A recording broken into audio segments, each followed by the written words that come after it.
Once again, welcome on in. Sit back, relax, as we continue once again with where we left off last time, with fairy and folktales of the Irish Peasantry, edited selected by W.B. Yeats.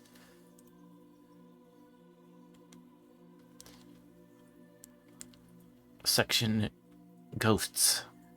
Ghosts, or as they are called in Irish, Thevshi or Tash,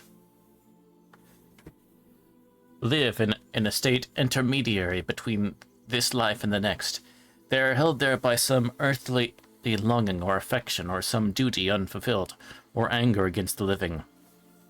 "I will haunt you" is a common threat, and one hears such phrases as "she will haunt him if she has any good in her." If one is sorrowing greatly after a dear friend, a neighbor will say, "Be quiet now. You are keeping him from his rest," or in the Western Isles, according to Lady Wilde, they will tell you, "You are waking the dog that watches to devour the souls of the dead." Those who die suddenly, more commonly than others, are believed to become haunting ghosts. They go about moving the furniture and in every way trying to attract attention. When the soul has left the body, it is drawn away sometimes by the fairies. I have a story of a peasant who once saw, sitting in a fairy wreath, all who had died for years in his village. Such souls are considered lost. If a soul eludes the fairies, it may be snatched up by the evil spirits. The weak souls of young children are in especial danger. When a very young child dies, the Western peasantry sprinkle the threshold with the blood of a chicken, that the spirits might be drawn away to the blood. A ghost is compelled to obey the commands of the living. "The stable boy up at Mrs. G's there," said an old countryman, "met the master going round the yards after he had been 2 days dead, and told him to be away with him to the lighthouse and haunt that. And there he is far out to sea still, sir. Mrs. G was quite wild about it and dismissed the boy. A very desolate lighthouse, poor devil of a ghost. Lady Wilde considers it is only the spirits who are too bad for heaven and too good for hell who are thus plagued. They are compelled to obey someone they have wronged. The souls of the dead sometimes take the shapes of animals. There is a gardener at Sligo where the gardener sees a previous owner in the shape of a rabbit. Will sometimes take the form of insects, especially of butterflies. If you see one fluttering near a corpse, that is the soul, and is a sign of its having entered upon immortal happiness. The author of Parochial Survey of Ireland, 1814, heard a woman say to a child who was chasing a butterfly, "How do you know it is not the soul of your grandfather?" On November Eve, the dead are abroad and dance with the fairies. As in Scotland, the fetch is commonly believed in. If you see the double or fetch of a friend in the morning, no ill follows. If at night he is about to die.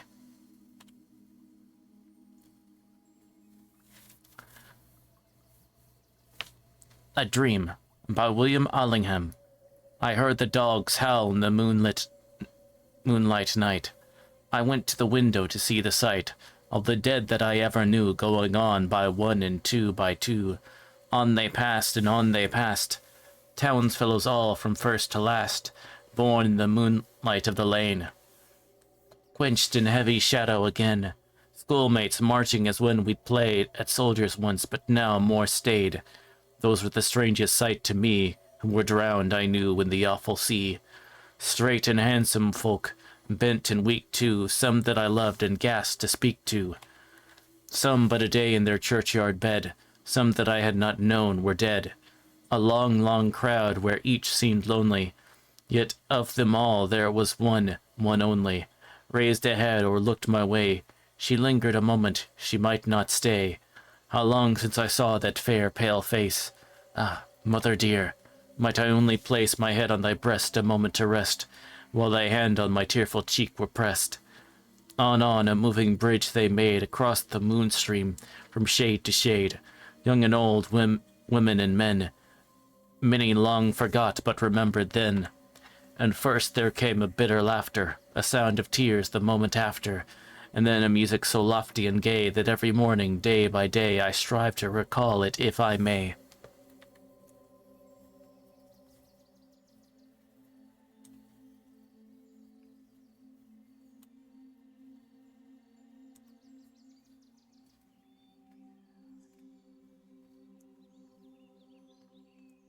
On it.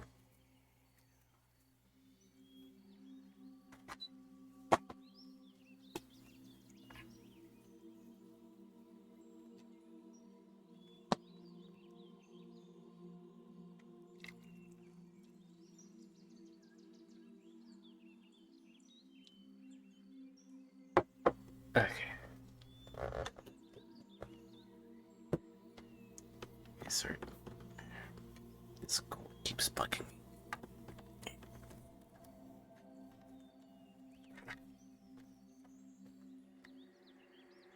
Okay.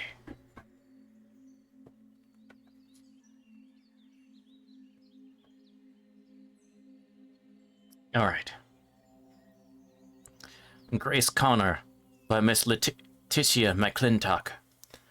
Thady and Grace Connor lived on the borders of a large turf bog in parish of Clondivet Dock, where they could hear the Atlantic surges thunder in upon the shore, and see the wild storms of winter sweep over the muckish mountain and his ragged neighbours. Even in summer the cabin by the bog was dull and dreary enough. Thady Connor worked in the fields, and Grace made a livelihood as a peddler, carrying a basket of remains of cloth, calico, drugget, and frieze about the country.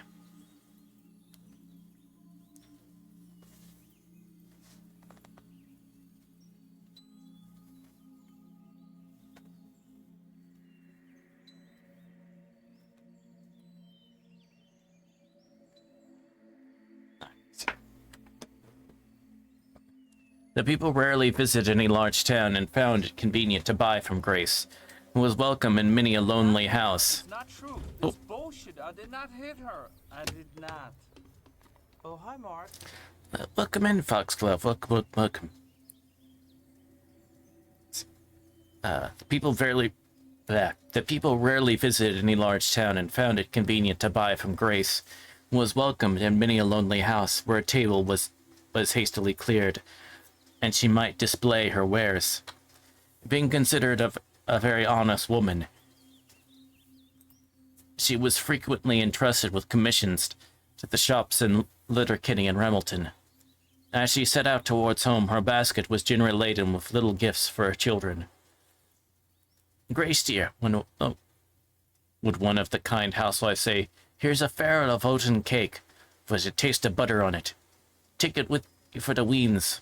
Or, "Here's half a dozen of eggs, you've a big family to support." Small Connors of all ages crowded around the weary mother to rifle her basket of these gifts, but her thrifty, hard life came suddenly to an end. She died after an illness of a few hours, and was waked and buried as handsomely as Thady could afford. Thady was in bed the night after the funeral, and the fire still burned brightly, when he saw his departed wife across the room and bend over the cradle. Terrified, he muttered rapid prayers, covered his face with the blanket, and on looking up again, the appearance was gone. Next night, he lifted the infant out of the cradle and laid it behind him in the bed, hoping thus to escape his ghostly visitor. But Grace was presently in the room, and stretching over him to wrap up her child, shrieking and shuddering, the poor man exclaimed, "Grace, woman, what brings you back? What is it you want with me?" I want nothing for you, Thady, but to put Don Ween back in a cradle, replied the spectre in a tone of scorn. "You're too feared for me, but my sister, Rose, will not be feared for me. Tell her to meet me tomorrow evening in the old Wallsteads."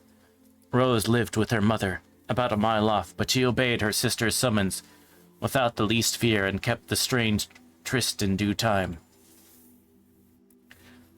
"Rose, dear," she said. She appeared before her sister in the old Wallsteads. "My mind's uneasy about them two red shawls that's in the basket. Matty Hunter and Jane Taggart paid me for them, and I bought 'em with their money. Friday was 8 days.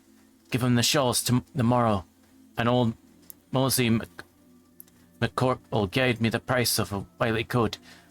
It's in under the other things in the basket. I now, farewell. I can get to my rest." "Grace, Grace! Bide a wee minute," cried the faithful sister as the dear voice grew fainter. The dear face began to fade. "Grace, darling, Daddy, the children. One word, mare. But neither cries nor tears could further detain the spirit hastening to its rest.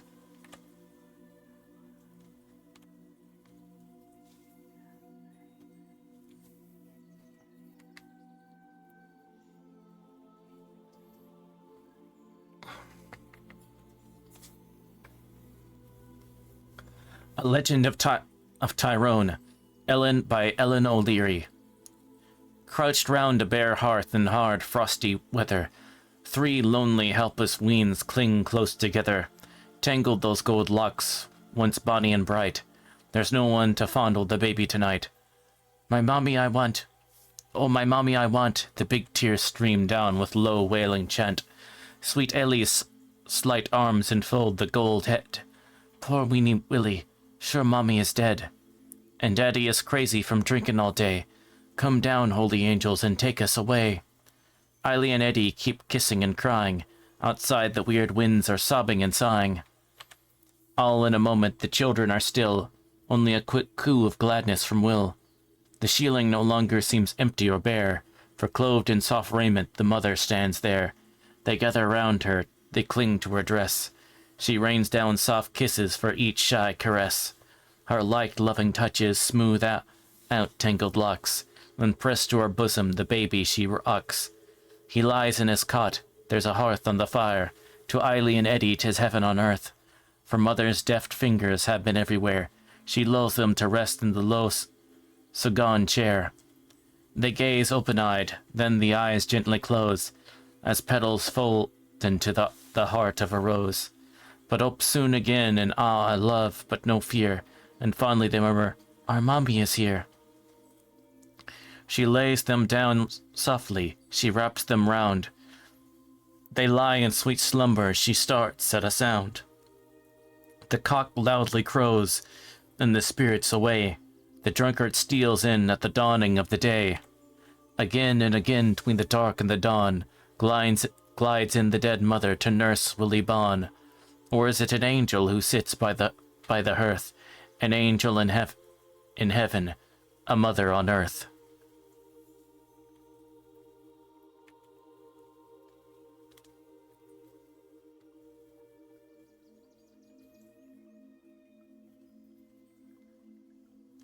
The Black Lamb, by Lady Wilde.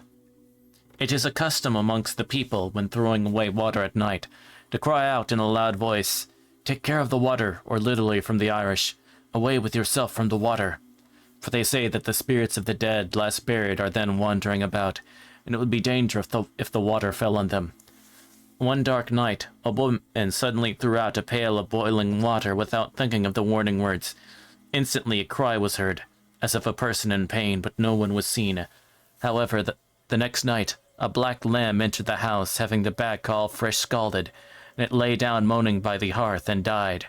Then they all knew that this was the spirit that had been scalded by the woman, and they carried the dead lamb out reverently and buried it deep in the earth.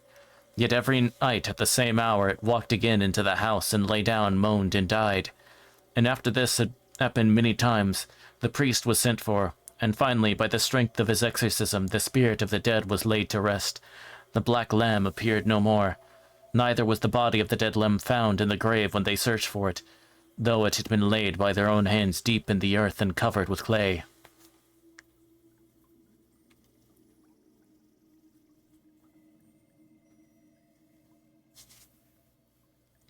Song of the Ghost, by Alfred Percival Graves.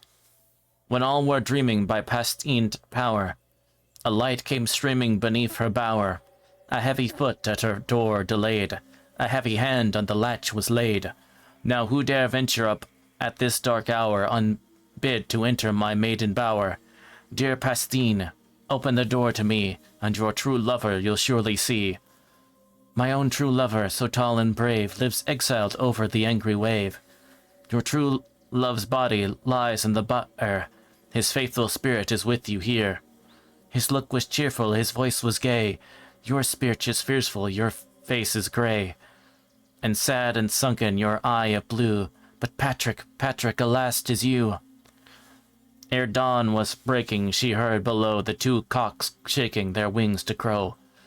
hush you, both red and grey, or you will hurry my love away.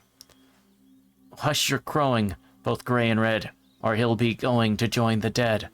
Or cease from calling his ghost to the mould, and I'll come crowning your combs with gold. When all were dreaming by but pastine power, a light went streaming from out her bower, and on the morrow when they awoke, they knew that sorrow her heart had broke.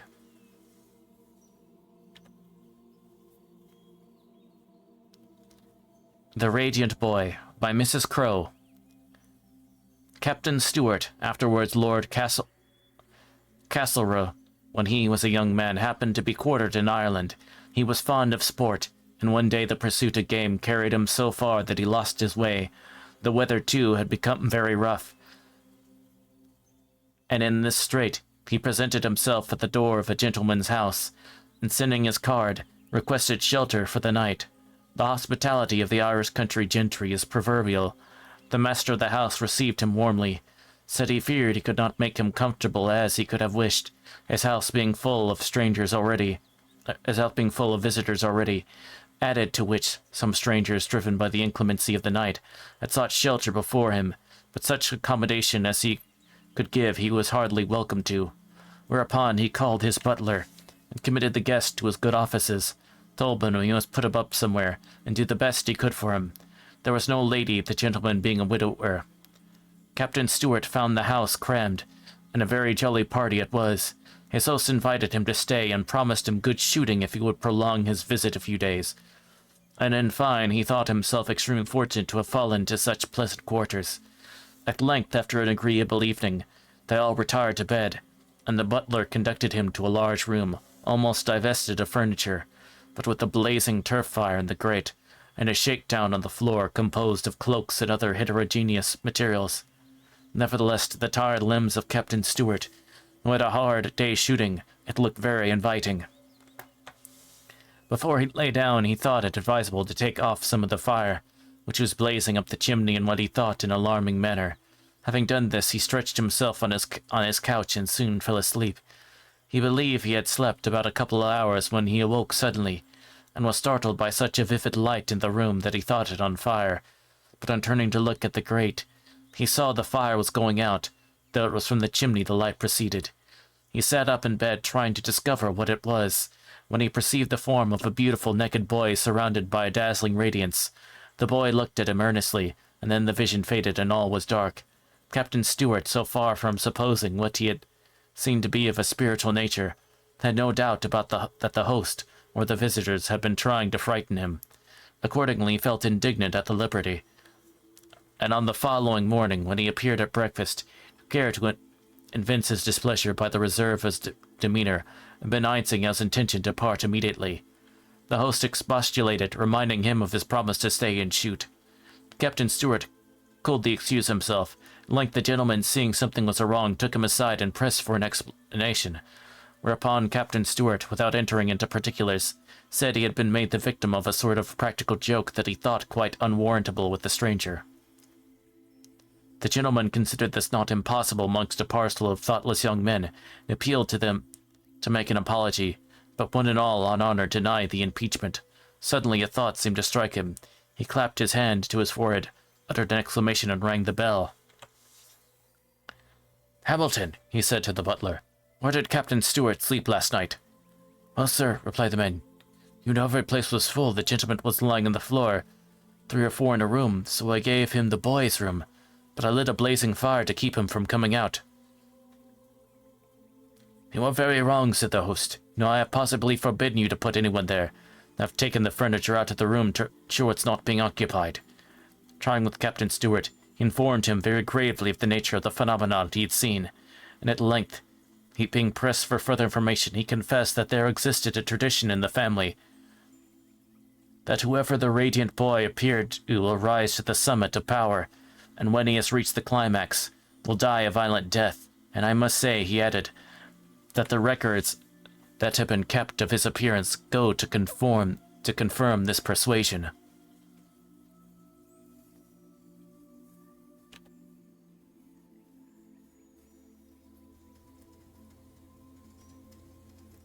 The Fate of Frank McKenna by William Carleton. There lived a man named McKenna at the hip of one of the mountainous hills which divide the country of Tyrone from that of Monaghan. This McKenna had 2 sons, one of whom was in the habit of tracing hairs of a Sunday whenever there happened to be a fall of snow. His father, it seems, had frequently remonstrated with him upon what he considered to be a violation of the Lord's Day, as well as for his general neglect of Mass.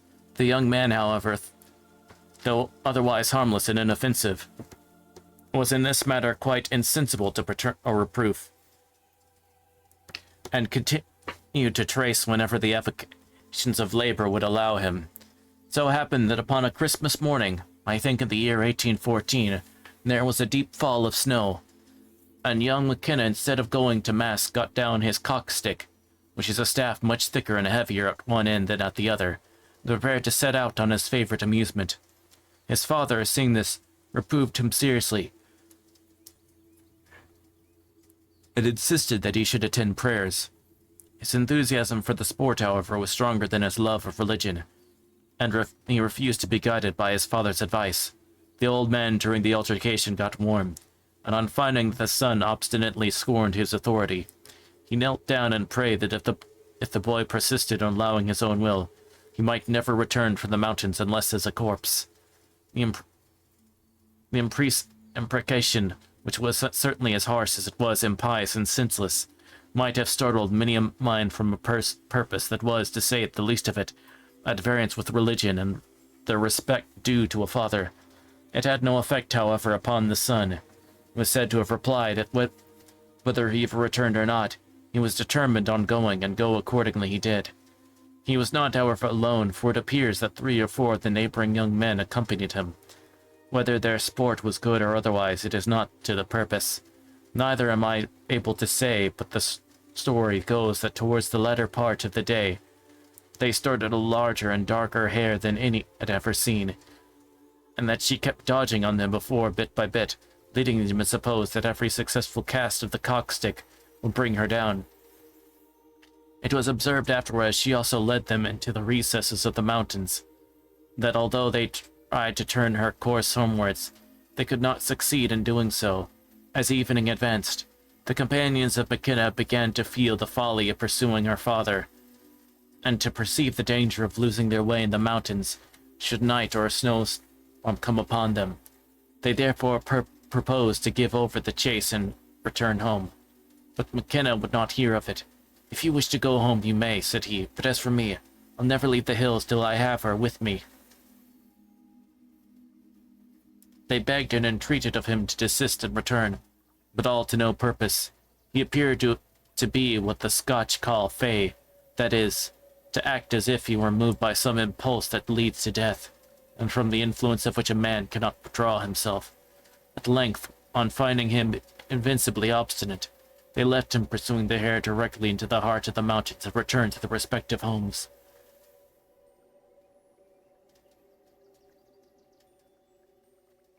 In the meantime, one of the most terrible snowstorms ever remembered in that part of the country came on, and the consequence was that the self-willed young man, who had equally trampled on the sanctities of religion and parental authority, was given over for lost. As soon as the tempest became still, the neighbors assembled in a body and proceeded to look for him. The snow, however, had fallen so heavily that not a single mark of a footstep could be seen. Nothing but one wide waste of white, undulating hills met the eye wherever it turned, and of McKenna no trace whatever was visible or could be found. His father, now remembering the unnatural character of his imprecation, was nearly distracted. For although the body had not yet been found, still by everyone who witnessed the sudden rage of the storm, and who knew the mountains, escape or survival was felt to be impossible.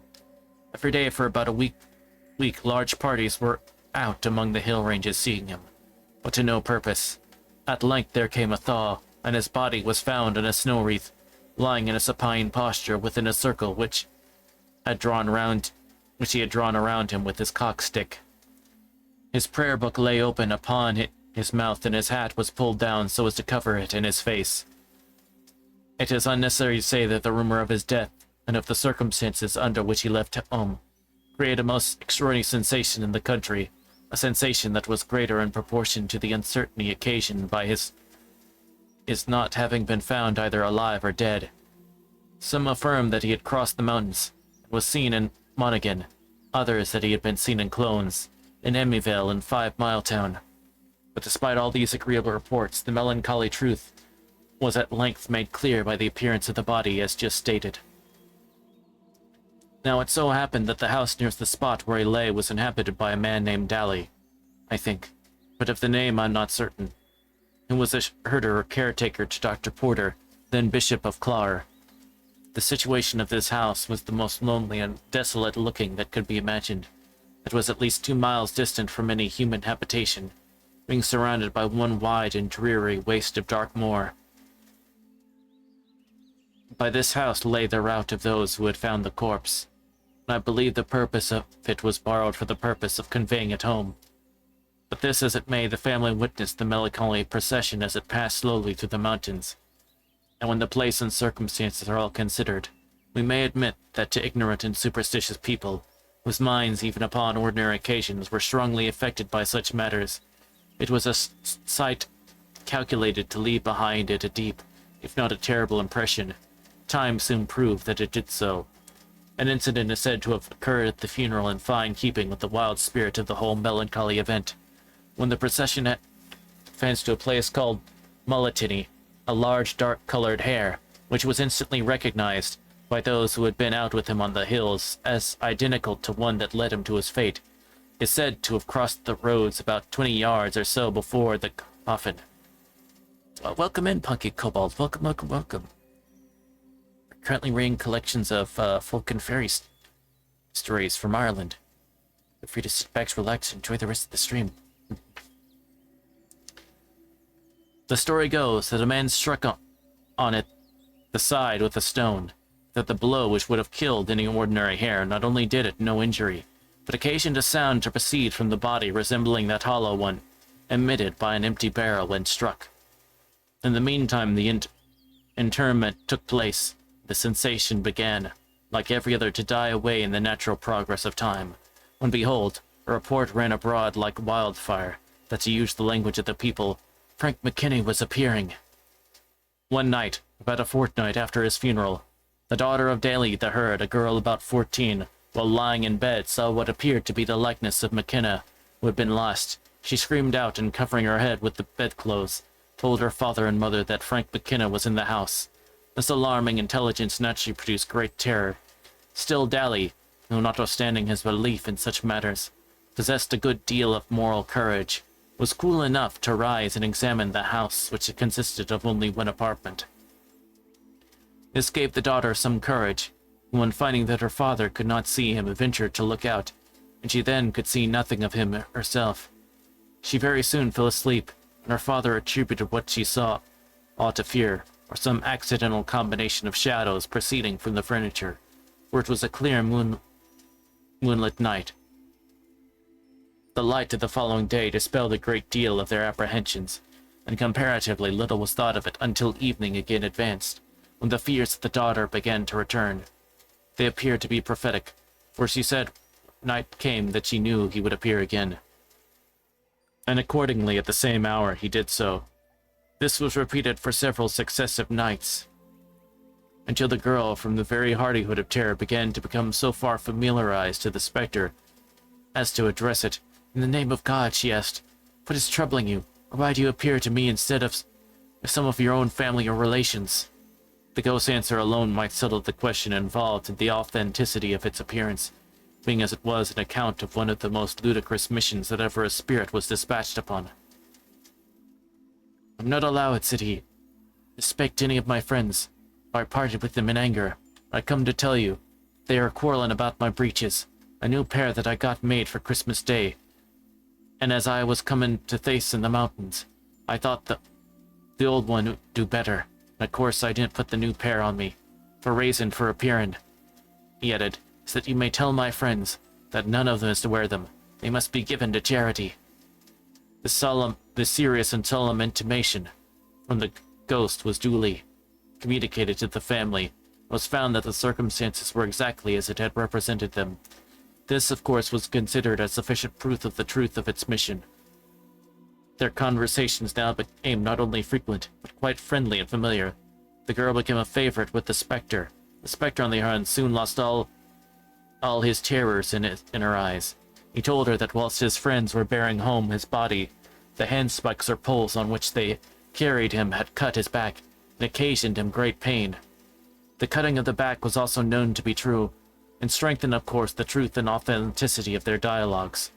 The whole neighborhood was now in a commotion with the story of the apparition, and persons incited by curiosity began to visit the girl in order to satisfy themselves of the truth of which they had heard. Everything, however, was corroborated. The child herself, without any symptoms of anxiety or terror, artlessly related her conversations with the spirit.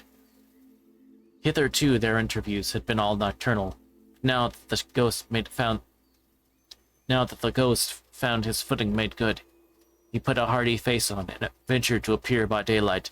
The girl also fell into states of syncope, and while the fits lasted, long conversations with him upon the subject of God, the Blessed Virgin, and heaven took place between them. He was certainly an excellent moralist, and gave the best advice. Swearing, drunkenness, theft, and every evil propensity of our nature were declaimed against with a degree of spectral eloquence quite surprising. Common fame had now a topic dear to her heart, and never was a ghost made more of by his best friends than she made of him. The whole country was in a tumult, and I well remember the crowds which flocked to the lonely little cabin in the mountains, and the scene a matter so interesting and important that a single day passed in which I should think from 10 to 20, 30, or 50 persons were not present at these singular interviews. Nothing else was talked of, thought of, and as I can well testify, dreamt of. I would myself have gone to Daly's were it not for a confounded misgiving I had that perhaps the ghost might take such a fancy of appearing to me as he had taken to cultivate an intimacy with the girl. And it so happens that when I see the face of an individual nailed down in the coffin, chilling and gloomy operation, I experience no particular wish to look upon it again. The spot where the body of McKenna was found is now marked by a little heap of stones, which has been collected since the melancholy event of his death. Every person who passes it throws a stone upon the heap, by which this old custom is practiced, or what it means I do not know, unless it's simply to mark the spot as a visible means of preserving the memory of the occurrence. Delhi's house, the scene of the supposed apparition, is now a shapeless ruin, which could scarcely be seen were it not for the green spot that once was a garden, which now shines at a distance like an emerald, but with no agreeable or pleasing associations. The spots which no solitary schoolboy will ever visit, nor indeed would the unflinching believer in the popular nonsense of ghosts wish to pass it without a companion. It is, under any circumstances, a gloomy and barren place, but when looked upon in connection with what we have just recited, it is lonely, desolate, and awful.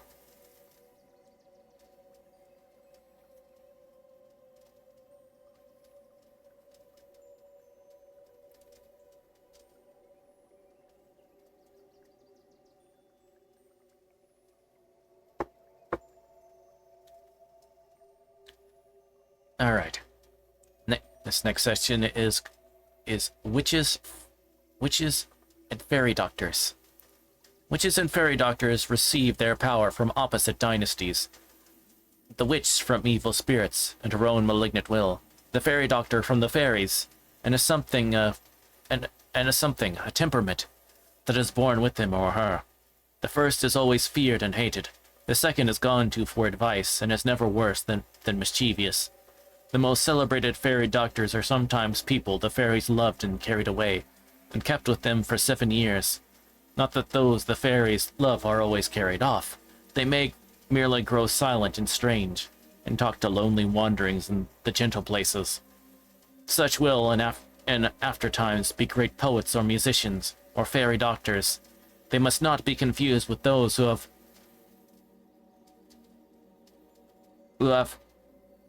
a Lian-Shi, for the Lian-Shi lives upon the vitals of its chosen, and they waste and die.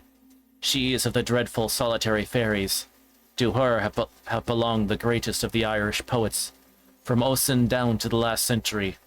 Those we speak of have for their friends the trooping fairies, the gay and sociable populace of rafts and caves. Great is their knowledge of herbs and spells. These doctors, when the butter will not come on the milk, or the milk will not come from the cow, will be sent or to find out if the cause be in the course of common nature, or if there has been witchcraft. Perhaps some old hag in the shape of a hare has been milking the cattle. Perhaps some user of the dead hand has drawn away the butter to her own churn. Whatever it be, there is the countercharm. They will give advice, too, in cases of suspected changelings, and prescribe for the fairy blast. When the fairy strikes any one or a tomb, when the stray, blah, blah, blah, blah. When the fairy strikes anyone, a tumor rises, or they become paralyzed. This is called a fairy blast or a fairy stroke. The fairies are, of course, visible to them, and many a new-built house have the owner pull down because it lay on the fairies' road. Lady Wilde thus describes one who lived in Innisark. He never touched beer, spirits, or meat in all his life, but has lived entirely on bread, fruit, and vegetables. A man who knew him thus describes him. Winter and summer his dress is the same, merely a flannel shirt and coat. He will pay his shares at a feast, but neither eats nor drinks of the food and drink set before him. He speaks no English, and never could be made to learn the English tongue, though he say it might be used with great effect to curse one's enemy. He holds a burial ground sacred, and would not carry away to so much as a leaf of ivy from a grave. And he maintains people are right to keep to their ancient usages, such as never to dig a grave on a Monday, and to carry the coffin 3 times round the grave, following the course of the sun, for then the dead rest in peace. Like the people, as he holds suicides as accursed, for they believe that all its dead turn over on their faces if a suicide is laid amongst them. Though well off, he never, even in his youth, thought of taking a wife, nor was he ever known to love a woman. He stands quite apart from life, and by this means holds his power over the mysteries. No money will tempt him to impart his knowledge to another, for if he did, he would be struck dead, so he believes. He would not touch a hazel stick, but carries an ash wand, which he holds in his hand when he prays, laid across his knees, and the whole of his life is devoted to works of grace and charity, and though now an old man, he has never had a day's sickness, nor has he ever seen him. No one has ever seen him in a rage, nor heard an angry word from his lips but once, and then, being under great irritation, he recited the Lord's Prayer backwards as an imprecation on his enemy. Before his death, he will reveal the mystery of his power, but not till the hand of death is on him for certain. When he does reveal it, we may be sure it will be to one person only, his successor. There are several such doctors in County Sligo, really well up in herbal medicine by all accounts, and my friends find them in their own counties. All these things go on merrily. The spirit of the age laughs in vain, and is itself only a ripple to pass, or already passing away. The spells of the witch are altogether different. They smell of the grave. One of the most powerful is the charm of the dead hand. With the hand cut from a corpse, they muttering words of power will stir a well and skim from its surface a neighbor's butter. A candle held in the fingers of the dead hand can never be blown out. This is useful to robbers, but they appeal for the suffrage of the lovers likewise, for they can make love potions by drying and grinding into powder the liver of a black cat, mixed with tea and poured from a black teapot. It is infallible. There are many stories of its success in quite recent years, but unhappily, the spell must be continually renewed, or all the love may turn into hate. But the central notion of witchcraft everywhere is the power to change into some fictitious form, usually in Ireland, a hare or a cat. Long ago a wolf was the favorite, before Geraldus Cambrensis came to Ireland. A monk wandering in a forest at night came upon 2 wolves, one of whom was dying. The other entreated him to give the dying wolf the last sacrament. He said the mass, and paused when he came to the viaticum. The other, on seeing this, tore the skin from the breast of the dying wolf, laying bare the form of an old woman. Thereon the monk gave the sacrament. Years afterwards he confessed the matter, and when Giraldus visited the country, was being tried by the synod of the bishops. To give the sacrament to an animal was a great sin. Was it a human being or an animal? On the advice of Giraldus, they sent the monk with papers describing the matter to the Pope for his decision. The result is not stated. Giraldus himself was of opinion that the wolf form was an illusion, for as he argued, only God can change the form. His opinion coincides with tradition, Irish and otherwise. It is the notion of many who have written about these things that magic is mainly the making of such illusions. Patrick Kennedy tells a story of a girl who, having in her hand a sod of grass containing, unknown to herself, a four-leaf shamrock, watched the conjurer at a fair.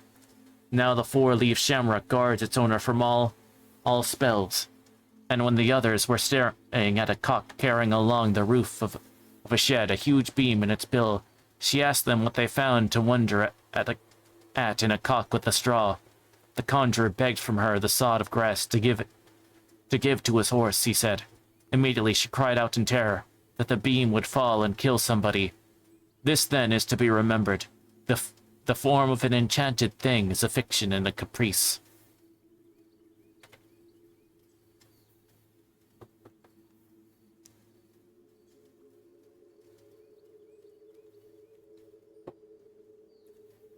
Bewitched Butter, Donegal, by Letitia McClintock. Not far from Rathmullen lived, last spring, a family called Hanlon, and in a farmhouse some fields distant, people named Doherty. Both families had good cows, but the Hanlons were fortunate in possessing a Kerry cow that gave more milk and yellower butter than the others. Grace Doherty, a young girl who was more admired than loved in the neighborhood, took much interest in the Kerry cow, appeared one night at Miss Hanlon's door with the modest request, "Will you let me milk your Moily cow?" "And why would you wish to milk wee Moily, Grace dear?" inquired Mrs. Hanlon. "Just because you're throwing at the present time." "Thank you kindly, Grace, but I'm no too strong to do my own work. I'll no trouble you to milk." The girl turned away with a discontented air. The next evening, and the next, found her at the cowhouse door with the same request. At length, Mrs. Hanlon, not knowing well how to persist in her refusal, yielded and permitted Grace to milk the Kerry cow. She soon had reason to regret her want of firmness. Moily gave no more milk to her owner. In this melancholy state of things lasted for 3 days. The Hanlons applied to a certain Mark McCarron who lived near Binion. "That cow has been milked by someone with an evil eye," said he. "Will she give you a wee drop do you think? The full of a pint measure would do." "Oh, aye, Mark dear. I'll get that much milk for her anyway." "Well, Mrs. Hanlon, lock the door, and get 9 new pins that was never used in clothes, and put them into a saucepan with a pint of milk. Set them on the fire, and let them come to the boil."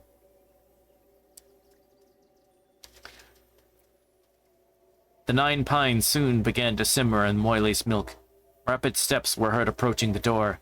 Agitated knocks followed, and Grace Dougherty's high-toned voice was raised in eager entreaty.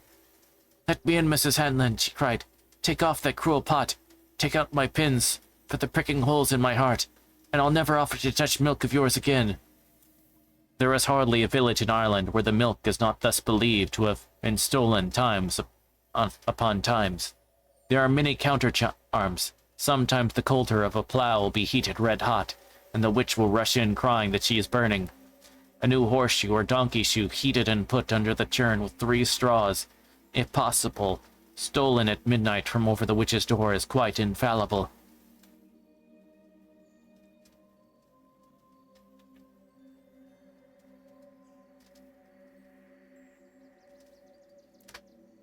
A Queen's County witch. It was about 8 years ago, in the month of May, that a Roman Catholic clergyman, near Roughdowney in the Queen's County, was awakened at midnight to attend a dying man in the distant part of the parish. The priest obeyed without a murmur, and having performed his duty to the expiring sinner, saw him depart this world before he left the cabin. As it was yet dark,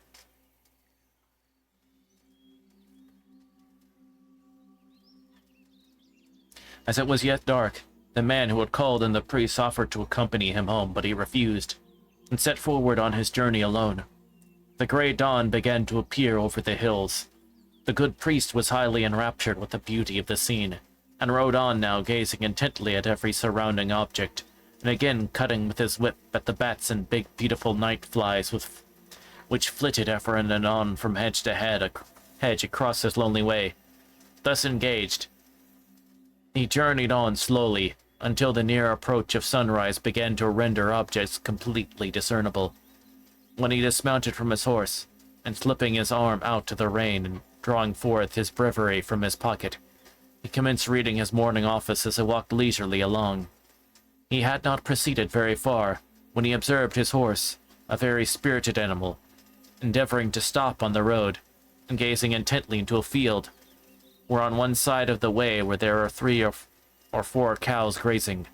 However, he did not pay any particular attention to the circumstance, but went on a little farther, when the horse suddenly plunged with great violence, and endeavored to break away by force.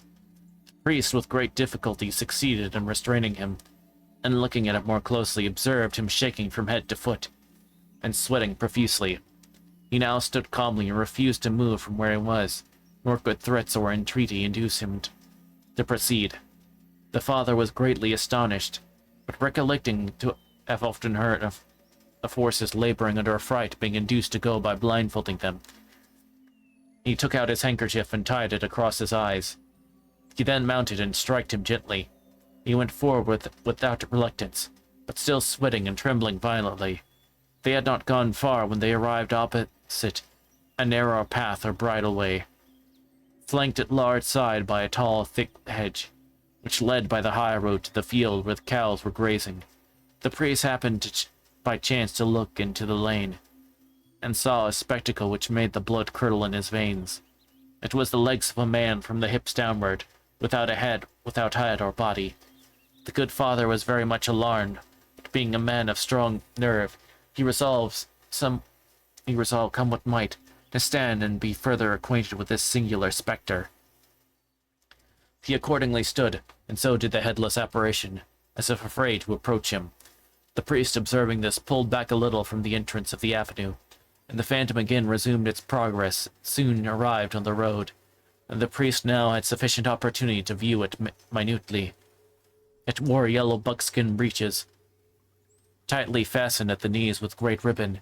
It had neither shoes nor stockings on, and its legs were covered with long red hairs, and all full of wet blood and clay. Apparently contracted progress through the thorny hedges.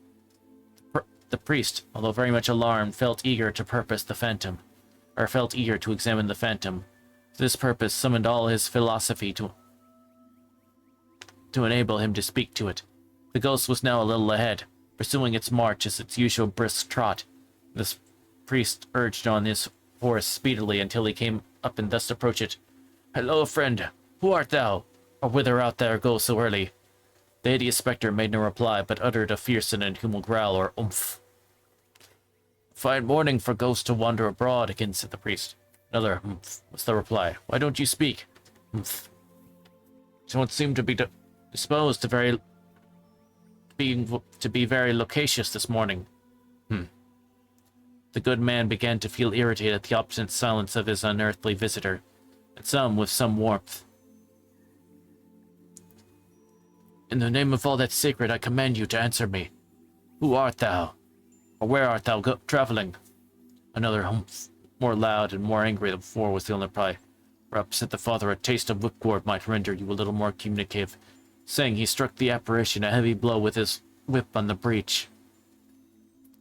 The phantom uttered a wild and unearthly yell, fell forward on the road, and what was the priest's astonishment when he perceived the whole place running over with milk.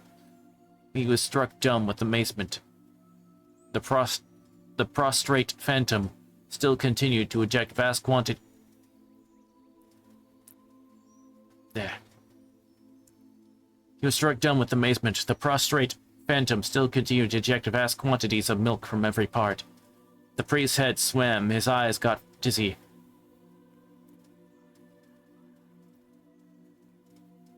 A stupor came all over him for some minutes.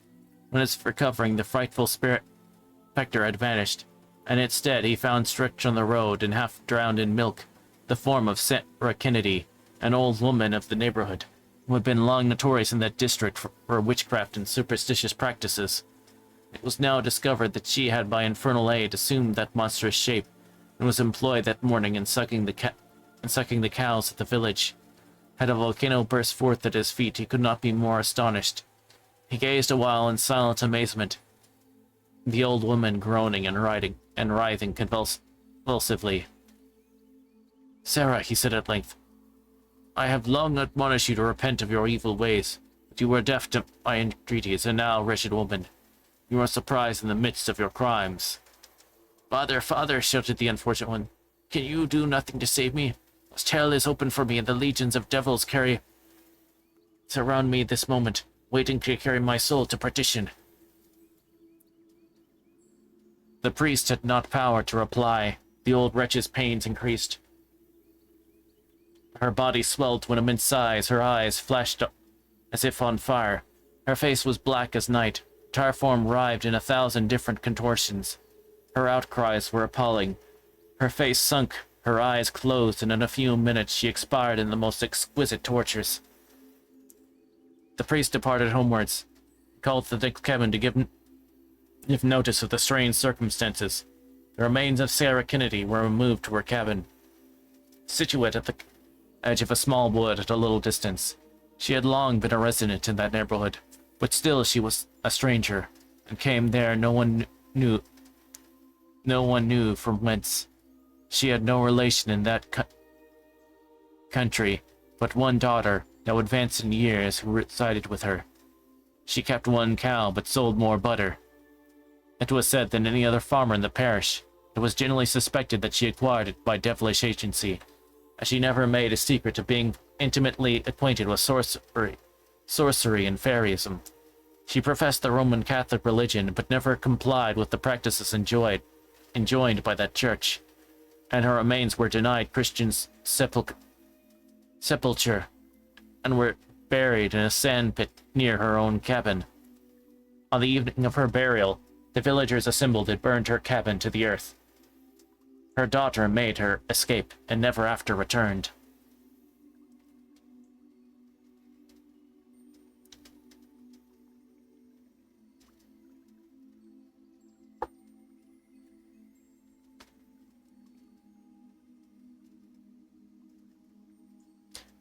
The Witch Hare by Mr. and Mrs. S.C. Hall.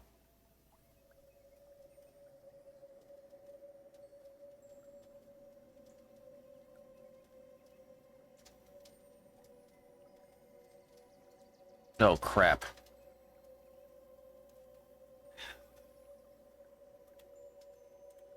Okay, it's short. Just time for bad Irish accent, ahoy.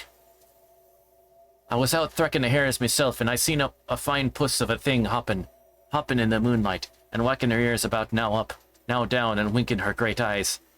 "Here goes," says I, and the thing was so close to me that she turned around and looked at me and then bounced back, as well as to say, "Do your worst." So I had the least grain in life of blessed powder left, and I put it in the gun and bang at her. My jewel, the scritch she gave would frighten a rigment in a mist, like came betwixt me and her, and I seen her no more, but when the mist went off I saw blood on the spot where she had been, and I followed its track. At last led me whisper right up to Katie McShane's door, and when I was at the threshold I heard a murnin' within, a great murnin', and a groanin'. I opened the door, and there she was herself, sitting quite content in the shape of a woman, and the black cat that was sitting by her rose up its back and spit at me. But I went on never heedin', and asked the old how she was and what ailed her. "Nothing," she see. "What's that on the floor?" says I. "Oh," she says, I was cutting a billet of wood, she says. With a reaping hook, she says. And I've wounded myself in the leg, she says. And that's drops of my precious blood, she says.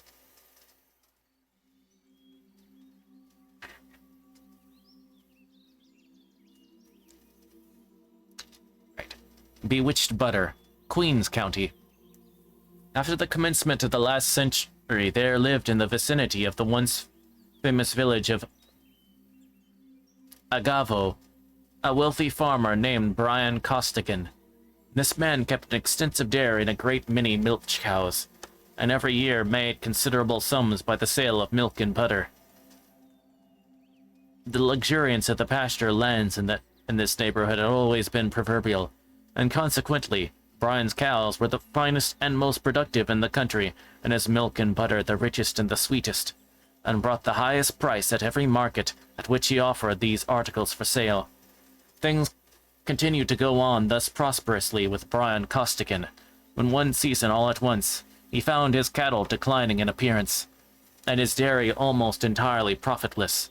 Brian at first attributed this change to the weather, or some such cause, but soon found or fancied reasons to assign it to a very different source. The cows, without any visible disorder, daily declined, and were scarcely able to crawl about on their pasture.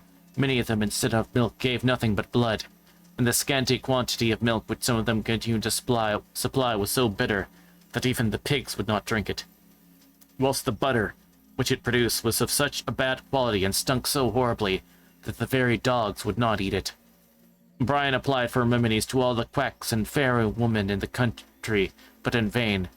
Many of the impostors declare that the mysterious malady in his cattle went beyond their skill, whilst others, although they found no difficulty in tracing it to superhuman agency, declared they had no control in the matter, as the charm under the influence of which his property was made was too powerful to be dulled by anything less than the special interposition of divine providence. The poor farmer became almost distracted. He saw ruin staring him in the face, yet what was he to do? Sell his cattle and purchase others? No, that was out of the question, as they looked so miserable and emaciated that no one would even take them as a present. Whilst it was also impossible to sell to a butcher, as the flesh of one which killed for his own family was as black as a coal, and stunk like any putrid carrion. The unfortunate man was thus completely bewildered. He knew not what to do. He became moody and stupid. His sleep forsook him by night, and all days he wandered about the fields amongst his fairy-stricken cattle like a maniac. Affairs continued in this plight, when one very sultry evening in the later days of July, Brian Costigan's wife was sitting on her own door, spinning at a wheel and in a very gloomy and agitated state of mind. Happening to look down the narrow green which led from the high road to her cabin, she espied a little old woman barefoot, and enveloped in an old scarlet cloak, approach slowly with the aid of a crutch, which she carried in one hand and a cane or walking stick in the other. The farmer's wife felt glad at seeing the odd-looking stranger. She smiled, and yet she knew not why. As she neared the house, a vague and indefinable feeling of pleasure crowded her imagination, and as the old woman gained the threshold, she bade her welcome with a warmth which plainly told that her lips gave utterances to the genuine feelings of her heart. "God bless this good house and all belonging to it," said the stranger as she entered. "God save you kindly. You're welcome, whoever you are," replied Mrs. Costigan. "I thought so," said the old woman with a significant grin. "I thought so, or I wouldn't trouble you." The farmer's wife ran and placed a chair near the fire for the stranger. She refused and sat on the ground near where Mrs. C had been spinning. Mrs. Costigan had now time to survey the old hag's person minutely. She appeared of great age. Her countenance was extremely ugly and repulsive. Her skin was rough and deeply embrowned as if from long exposure to the effects of some tropical climate. Her forehead was low, narrow, and indented with 1,000 wrinkles. Her long gray hair fell in matted elf locks from beneath a white linen skullcap. Her eyes were bleared, bloodshot, and obliquely set in their sockets, and her voice was croaking, tremulous, and at times partially inarticulate. As she squatted on the floor, she looked around the house with an inquisitive gaze. She peered pryingly from corner to corner, with an earnestness of look as if she had the faculty, like the Argonaut of old, to see through the very depths of the earth, while Mrs. C kept watching her motions, with mingled feelings of curiosity, awe, and pleasure. "Missus," said the old woman at length, breaking silence, "I'm dry with the heat of the day. Can you give me a drink?" "Alas," replied the farmer's wife, "I have no drink to offer you except water, else you would have no occasion to ask for it." "Are you not the owner of the cattle I see yonder?" said the old hag, with a voice and a matter of gesticulation which plainly indicated her foreknowledge of the fact. Mrs. Costigan replied in the affirmative, and briefly related to her every circumstances connected with the affair, whilst the old woman still remained silent, but shook her grey head repeatedly, still continued gazing round the house with an air of importance and self-sufficiency. Mrs. C had ended. The old hag remained a while as if in deep reverie. At length she said, "Have you any of the milk in the house?" "I have," replied the other. "Show me some of it." She filled a jug from a vessel and handed it to the old sibyl, who smelt it, then tasted it, and spat out what she had taken the floor. "Where is your husband?" she asked. "Out in the fields," was the reply. "I must see him." A messenger was dispatched for Brian, who shortly after made his appearance. "Neighbor," said the stranger, "your wife informs me that your cattle are going against you this season." "She informs you right," said Brian. "And why have you not sought a cure?" "A cure?" echoed the man. "Why, woman, I have sought cures until I was heartbroken, and all in vain. They get worse every day. What will you give me if I cure them for you?" "Anything in our power," replied Byron and his wife, speaking joyfully and with the breath. "All I will ask from you is a silver sixpence, and that you will do everything which I will bid you," said she. The farmer and his wife seemed astonished at the moderation of her demand. They offered her a large sum of money. "No," she said. "I don't want your money." "No," said she. "I don't want your money. I'm no cheat, and I would not even take 6 pence, but that I can do nothing till I handle some of your silver." The 6 pence was immediately given to her, and the most implicit obedience as to her injunctions by both Brian and his wife, who already begun to regard the old beldame as their tutelary angel. The hag pulled off a black silk ribbon, or fillet, which encircled her head inside her cap, and gave it to Byron, saying, "Go now, and the first cow you touch with this ribbon, turn her into the yard, but be sure don't touch the second, nor speak a word until you return. Be also careful not to let the ribbon touch the ground, for if you do, all is over." Brian took the talismanic ribbon, and soon returned, driving a red cow before him. The old hag went out, and approaching the cow, commenced pulling hairs out of her tail, at the same time singing some verses in the Irish language in a low, wild, and unconnected strain. The cow appeared restive and uneasy, but the old witch still continued her mysterious chant until she had the 9th hair extracted. She then ordered the cow to be drove back to her pasture, and again entered the house. "Go now," said she to the woman, "and bring me some milk from every cow in your possession." She went, and soon returned with a large pail filled with a frightful-looking mixture of milk, blood, and corrupt matter. The old woman got it into the churn, and made preparations for churning. "Now," she said, you both must churn. Make fast the door and windows, and let there be no light but from the fire. Do not open your lips until I desire you, and by observing my directions, I make no doubt but, ere the sun goes down, you will find out the infernal villain who is robbing you." Brian secured the doors and windows, and commenced churning. The old sorceress, set down by a blazing fire which had been especially lighted for the occasion, commenced singing the same wild song which she had sung at the pulling of the cow hairs, and after a little time she cast one of the 9 hairs into the fire, still singing her mysterious strain, and watching, with intense interest, the witching process. A loud cry, as if from a female in distress, was now heard approaching the house.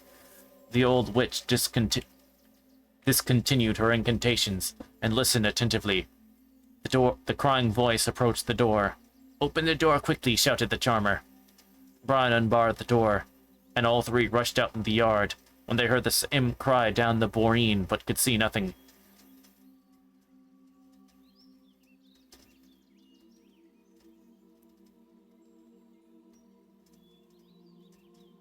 "It is all over," shouted the old witch. "Something has gone amiss.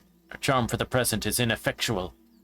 They now turned back quite crestfallen, when as they were entering the door, the Sibyl cast her eyes downwards, perceived a piece of horseshoe nailed on the threshold. She vociferated, "Here I have it. No wonder our charm was abortive. The person that was crying abroad is the villain who has your cattle bewitched. I brought her to the house, but she was not able to come to the door on account of that horseshoe. Remove it instantly, and we will try our luck again." Brian removed the horseshoe from the doorway.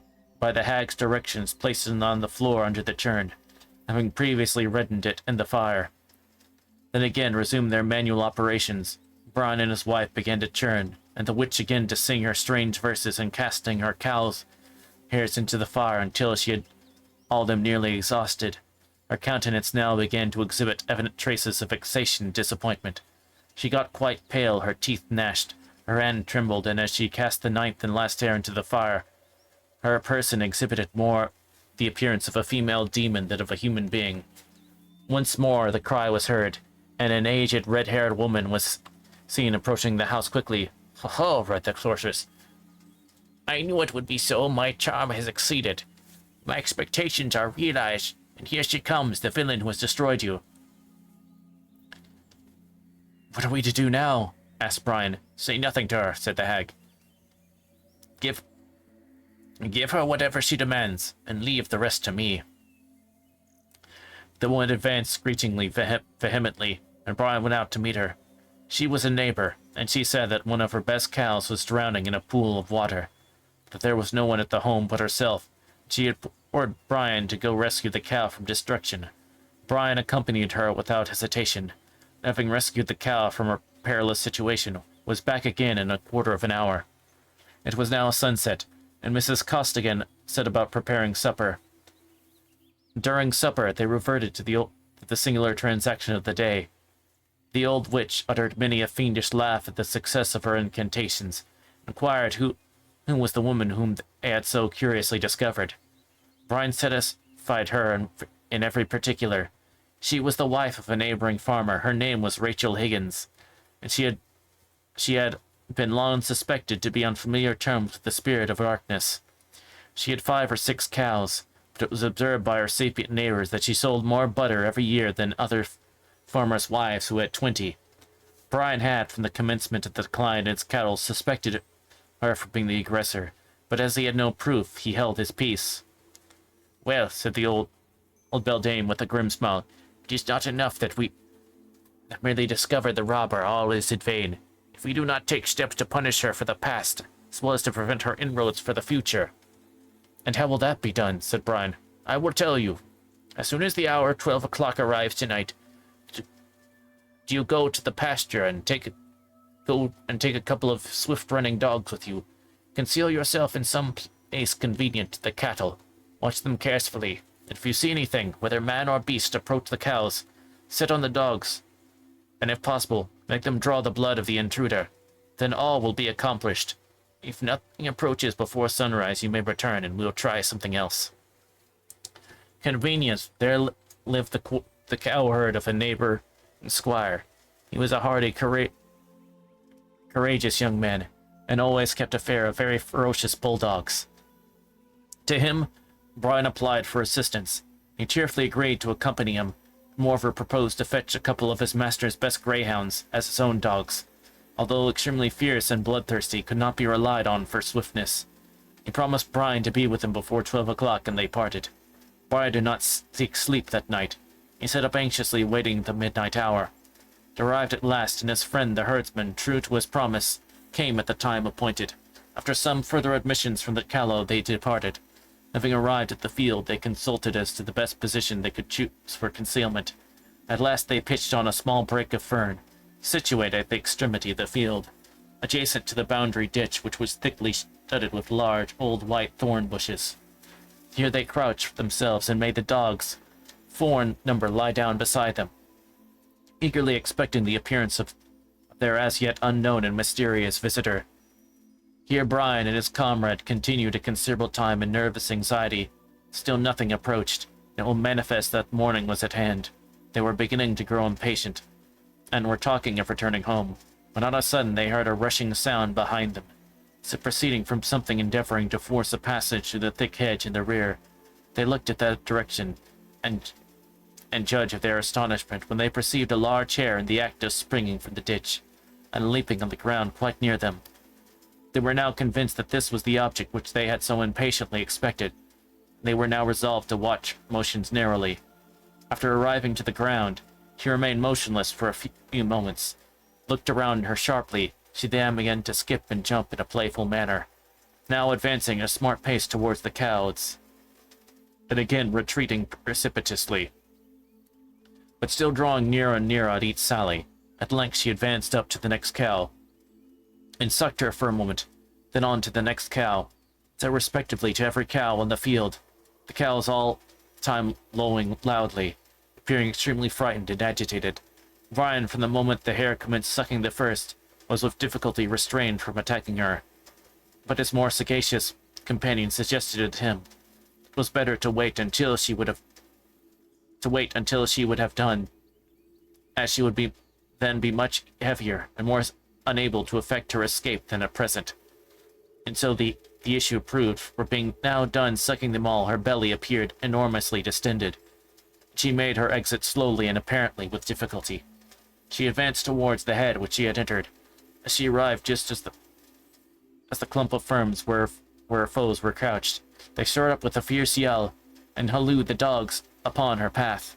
The hare started off at a brisk pace, squirting up the milk she had sucked from her mouth and nostrils, the dogs making after her rapidly. Rachel Higgins' cabin appeared through the gray of the twilight at a little distance. It was evident that the puss seemed bent on gaining in it, although it made a considerable circuit through the fields in the rear. Brian and his comrade, however, had their thoughts, and made toward the cabin by the shortest route, and just arrived as the hare came up, panting and almost exhausted, and the dogs at her every scut. She ran around the house, and evidently confused and disappointed at the presence of the men, but at length made for the door.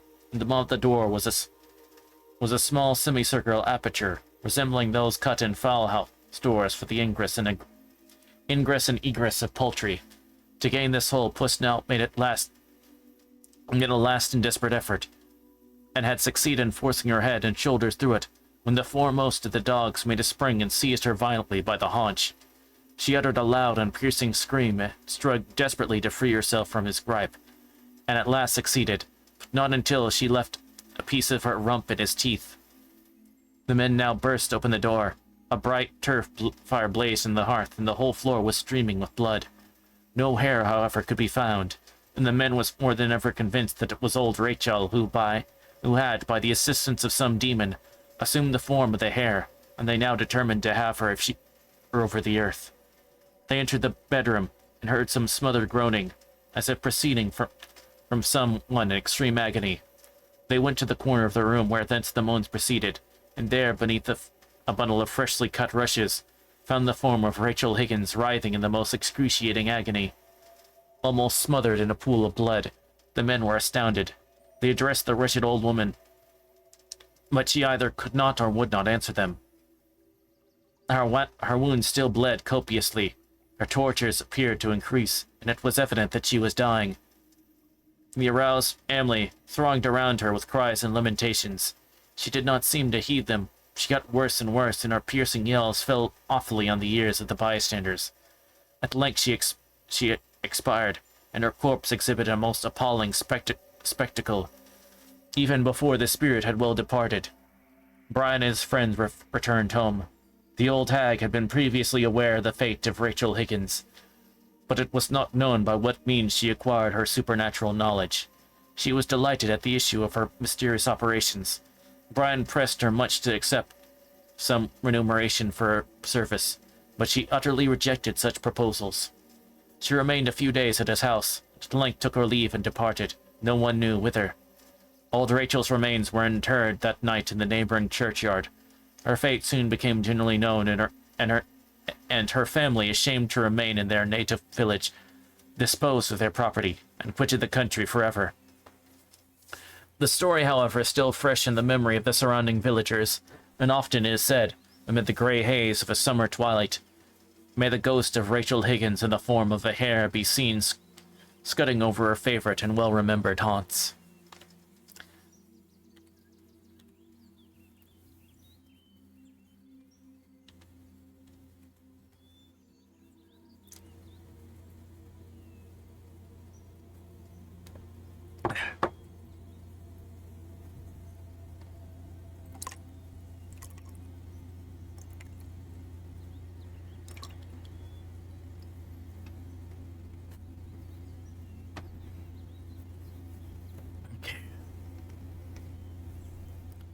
The Horned Woman by Lady Wilde.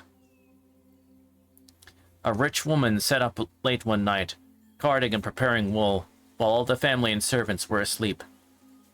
Suddenly, a knock was given at the door, and a voice called, "Open, open."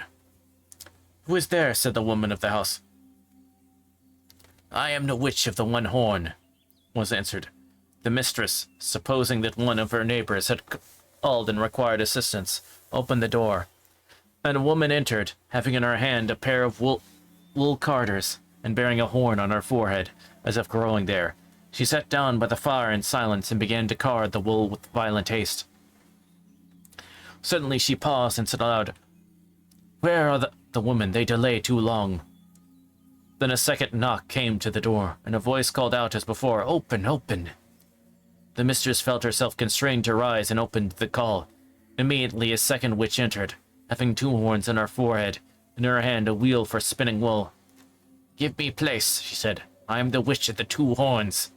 She began to spin as quick as lightning. And so the knocks went on, and the call was heard, and the witches entered, until at last 12 women sat round the fire, the first with one horn, the last with 12 horns. And they carded the thread and turned their spinning wheels and wound and wove, all singing together in an ancient rhyme. But no word did they speak to the mistress of the house. Strange to hear and frightful to look upon were these 12 women, and with their horns and their wheels, and the mistress felt near to death, and she tried to rise that she might call for help, but she could not move, nor could she utter a word or a cry, for the spell of the witches was upon her. Then one of them called to her in Irish and said, "Rise, woman, and make us a cake." Then the mistress searched for a vessel to bring water from the well that she might mix the meal and make the cake, but she could find none.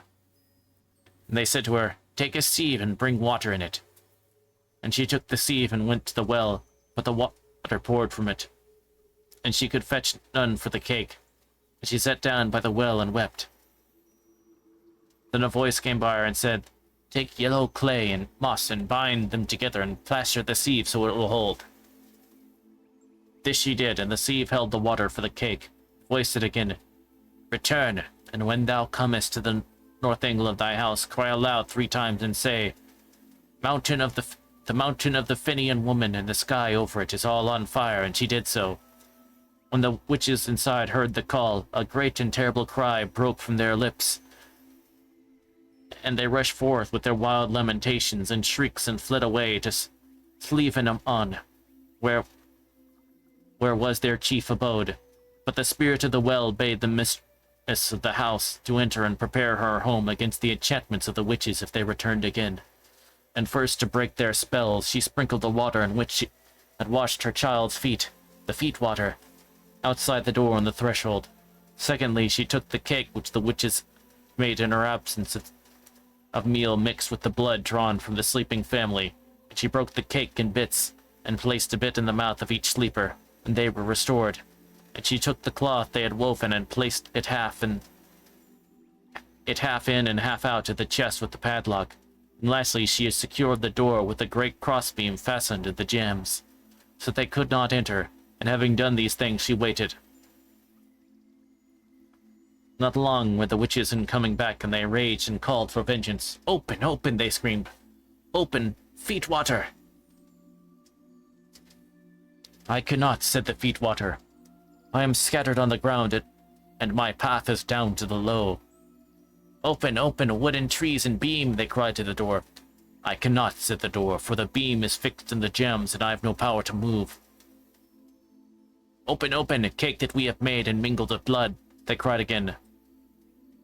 I cannot, said the cake, for I am broken and bruised, and my blood is on the lips of the sleeping children. Then the witches rushed through the air with great cries and fled back to Slevenamon, uttering strange curses, and the spirit of the well would wish their ruin. But the woman in the house were left in peace, and a mantle dropped by one of the witches in her flight was kept hung up by the mistress as a sign of the night's awful contest. And this mantle was in the possession of the same family from generation to generation for 500 years after.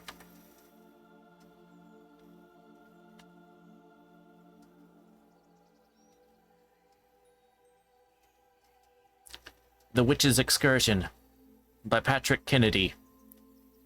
Seamus Rua, read James, awakened from his sleep one night by noises in his kitchen.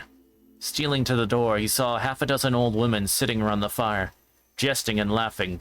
His old housekeeper, Madge, quite frisky and gay, helping her sister crones to cheering glasses of punch. He began to admire the impudence and imprudence of Madge, displayed in invitation and the riot, but recollected on the instant her officiousness in urging him to take a comfortable posset, which she had brought to his bedside just before he fell asleep. Had he drunk it, he would have been just now deaf to the witch's glee. He heard and saw them drink his health in such a mocking style as nearly to tempt him to charge them. Besom in hand, but he restrained himself.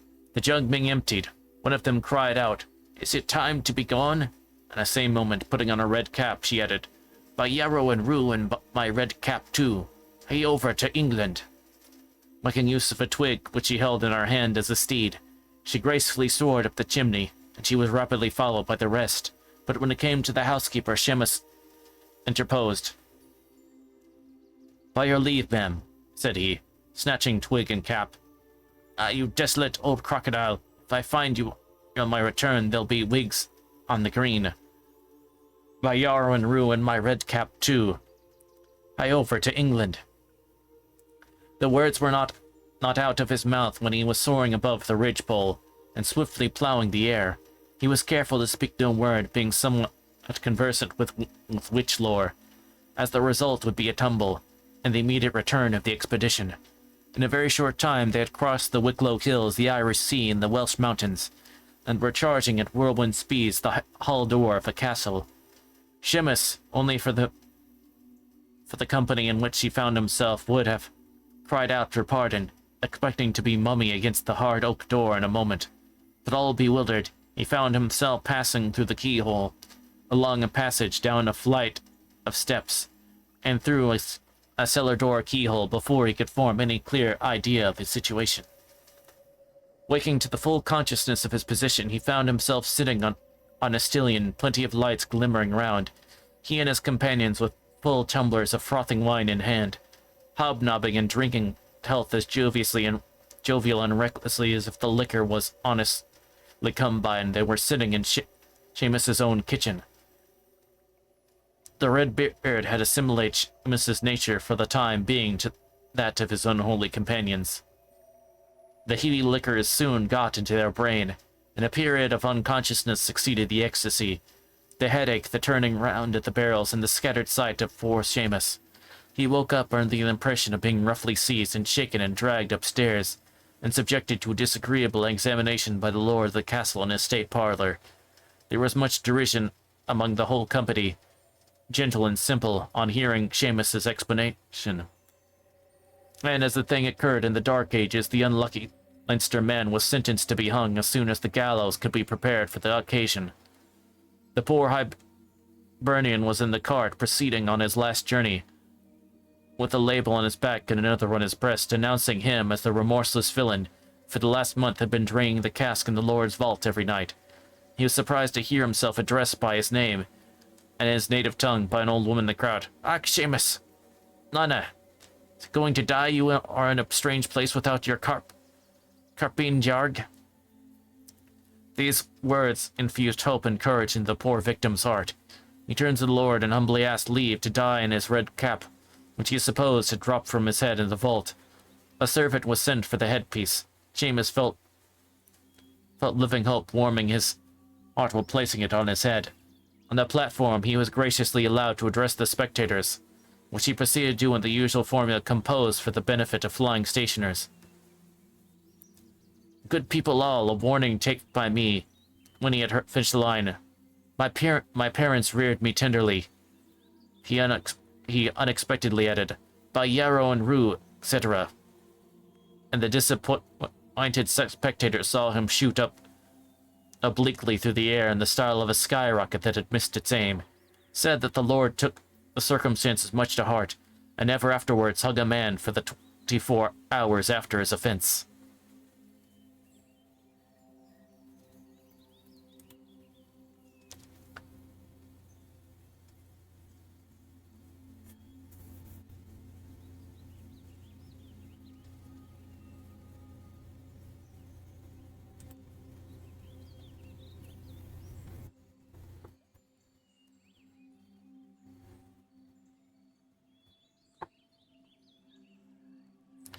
The Confessions of Tom Bork by T. Crofton Croker. Tom Bork lives in a low, long farmhouse, resembling in outward appearance a long barn placed at the bottom of the hill, just where the new road strikes off from the old one, leading from the town of Kilworth to that of Lismore. He is of a class of persons who are a sort of black swans in Ireland. He is a wealthy farmer. Tom's father had, in the good old times, when £100 were no inconsiderable treasure, either to lend or spend, accommodated his landlord with that sum at interest, and obtained as a return for his civility a long lease, about half a dozen times more valuable than the loan which procured it. The old man died worth several £100, the greater part of which, with his farm, bequeathed to his son Tom. But besides all this, Tom received from his father upon his deathbed another gift far more valuable than worldly riches, greatly as he prized and is still known to prize them. He was invested with the privilege, enjoyed by few of the sons of men, of communicating with those mysterious beings called the good people. Tom Burke is a little stout, healthy, active man about 55 years of age. His hair is perfectly white, short and bushy behind, but rising in front, erect and thick above his forehead, like a new clothes brush. His eyes are of the kind that I have often observed with persons of a quick but limited intellect. They are small, grey, and lively. The large and projecting eyebrows under are rather within, which they twinkle, give them an expression of shrewdness and intelligence, if not of cunning. This is very much the character of the man. If you want to make a bargain with Tom Burke, you must act as if you were a general besieging a town, and make your advances a long time before you can hope to obtain possession. If you march up boldly and tell him at once your object, you are for the most part sure to have the gates closed in your teeth.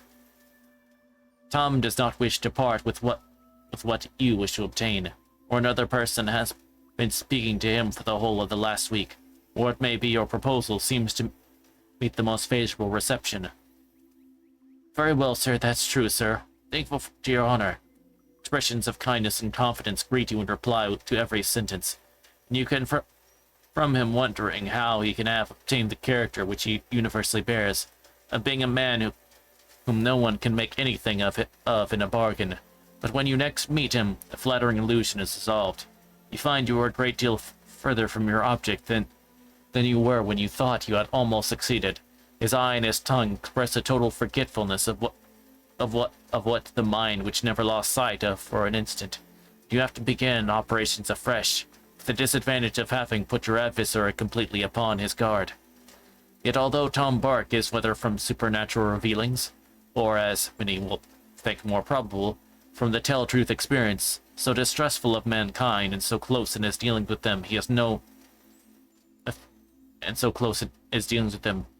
misanthrope. No man loves better than the pleasures of the genial board.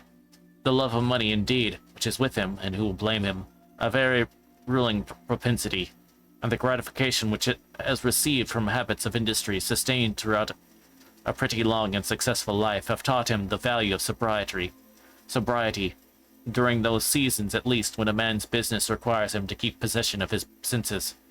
He has therefore a general rule never to get drunk but on Sundays, but in order that should be a general one to all intents and purpose, he takes a method which, according to better logicians than he is, always proves the rule. He has many exceptions. Among these, of course, are the evenings of all the fair and market days that happen in this neighborhood. So also all the days in which funerals, marriages, and christenings take place among his friends within many miles of him. As to his last class of exceptions, it may appear at first very singular that he is much more punctual in his attendance at the funerals than at the baptisms or weddings of his friends.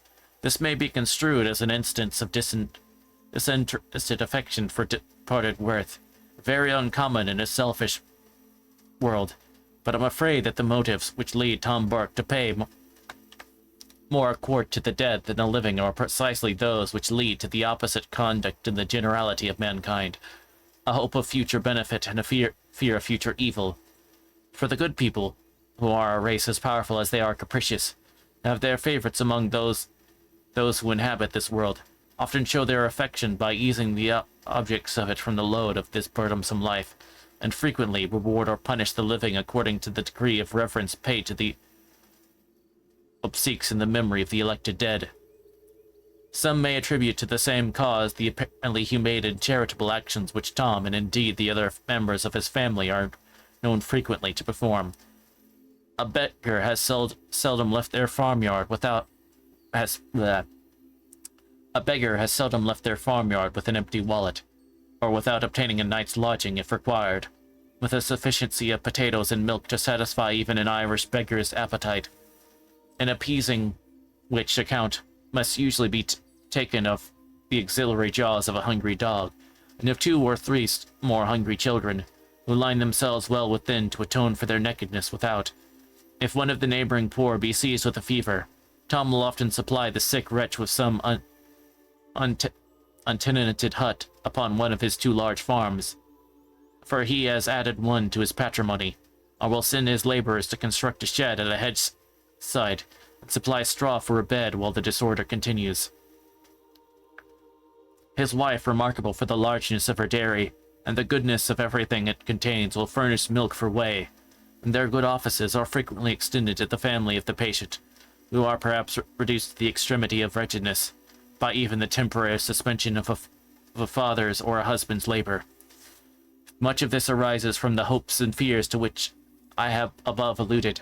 I believe much of it flows from a mingled sense of compassion and of duty, which is sometimes seen to break from an Irish peasant's heart, even where it happens to be enveloped in a habitual covering of avarice and fraud, and which I once heard speak in terms not to be misunderstood. When we get a deal, 'tis only fair we should give back a little of it. It is not easy to prevail on Tom to speak of those good people, with whom he is said to hold frequent and intimate communications.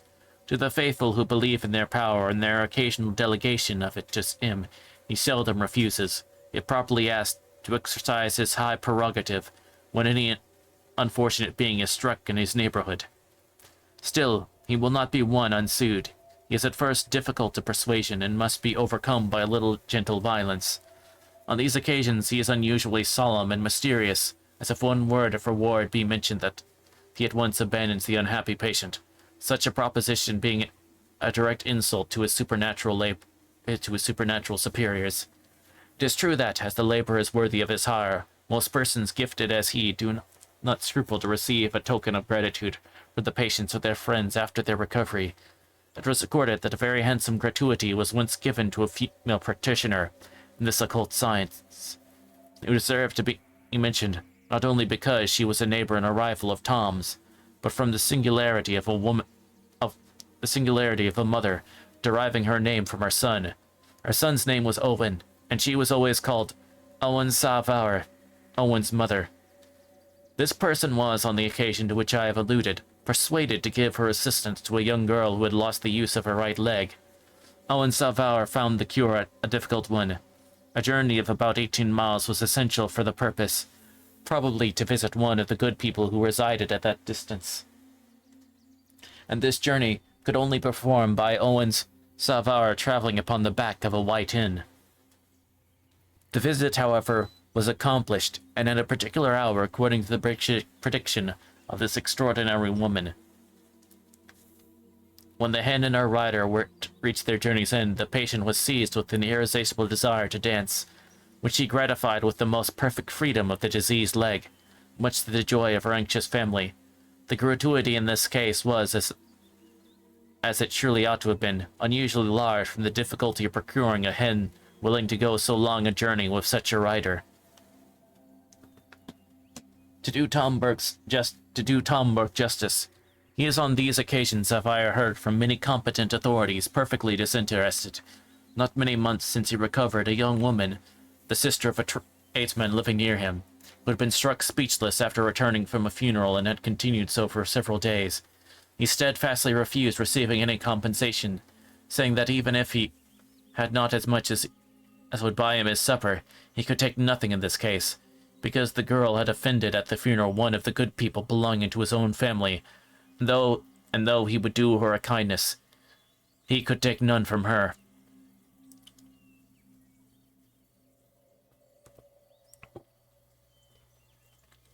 About the time this last remarkable affair took place, my friend Mr. Martin, who was a neighbor of Tom's, had some business to transact with him, which is exceedingly difficult to bring to a conclusion.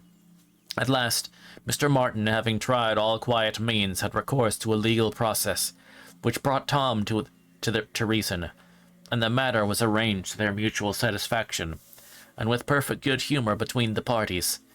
The accommodation took place after dinner at Mr. Martin's house, and he invited Tom to walk into the parlor and take a glass of punch, made of some excellent poteen, which was on the table.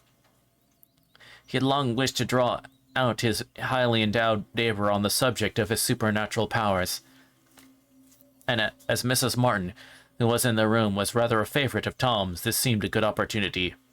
"Well, Tom," said Mr. Martin, "that was the curious business of Ollie Dwyer's. We recovered our speech so suddenly the other day." "You may say that, sir," cried Tom Burke, "but I had to travel far for it." "No matter for that now. Your health, ma'am," said he, returning to Mrs. Martin. "Thank you, Tom. I'm told you had some trouble once in that way in your own family," said Mrs. Martin. "So I had, ma'am, trouble enough. But you were only a child at that time." "Come, Tom," said the hospitable Mr. Martin, interrupting him, "take another tumbler." And he then added, "I wish you would tell us something of the manner in which so many of your children died. I'm told they dropped off one after another by the same disorder, and that your eldest son was cured in a most extraordinary way when the physicians had given him over." "'Tis true for you, sir," returned Tom. Your father, the doctor, God be good to him, I won't belie him in his grave, told me when my fourth boy was a week sick that himself and Dr. Barry did all they could for him, but they could not keep him from going after the rest. No more they could, if the people that had took away the rest wished to take him too. But they left him, and sorry to the heart that I did not know before why they were taking my boys from me. If I did, I would not be left trusting to two of them now." "And how did you find it out, Tom?" inquired Mr. Martin. "Why, then I'll tell you, sir," said Burke. "When your father said what I told you, I did not know very well what to do. I walked down the little Bohiran, you know, sir, that goes to the riverside near Dick Hafey's ground, for it was a lonesome place. And I want to think of myself. I was heavy, sir, and my heart got weak in me when I thought I was to lose my little boy, and I did not well know how to face his mother with the news, for she doted down on him. Besides, she never got the better of all she cried at his brother's bairn. The week before, as I was going down to the Boreen, I met an old bacco that used to come about the place once or twice a year, and used always to sleep in our barn while he stayed in the neighbourhood. So he asked me how I was. Bad enough, Seamus, says I. I'm sorry for the trouble, says he, but you're a foolish man, Mr. Burke. Your son would do well if you would only do what you ought with him. What more could I do with him, Seamus, says I. The doctors give him over. The doctors know no more what ails him than they do what ails a cow when she stops her milk, says Seamus. But go to such a one telling me his name, and try what it'll say to you. And who is that, Tom? Asked Mr. Martin. I could not tell you that, sir, said Burke with a mysterious look. Howsomever, you often saw him, and he does not live far from this, but I had a trial of him before, and if I went to him at first, maybe I'd have now some of them that's gone, and so Seamus often told me. So I went to this man, and he came to me with the house. Of course I did everything as he bid me, and according to his order I took the little boy out of the dwelling house immediately, sick as he was, and made a bed for him and myself in the cow house. So I lay down by his side in the bed between two of the cows, and he fell asleep. He got in a perspiration save in your presence, as if he was drawn through the river, and breathed hard with a great impression on his chest. It was very bad entirely through the night. About 12 o'clock he was going at last. I was just getting up to go call the man I told you of, but there was no occasion. My friends were getting the better of them that wanted to take him away from me. There was nobody in the cowhouse but the child and myself. There was only one halfpenny candle lighting it, and that was stuck in the wall at the far end of the house, and just enough of light where we were aligned to see a person walking or standing near us. And there was no more noises than if it were a churchyard, except the cows chewing the fodder in the stalls. Just as I was thinking of getting up, as I told you, I won't belie my father, sir. He's a good father to me. I saw him standing at the bedside, holding out his right hand to me, and leaning his other on the stick he used to carry when he was alive, and looking pleasant and smiling at me, all as if he was telling me not to be afeared, for I would not lose the child. Is that you, father? Says I.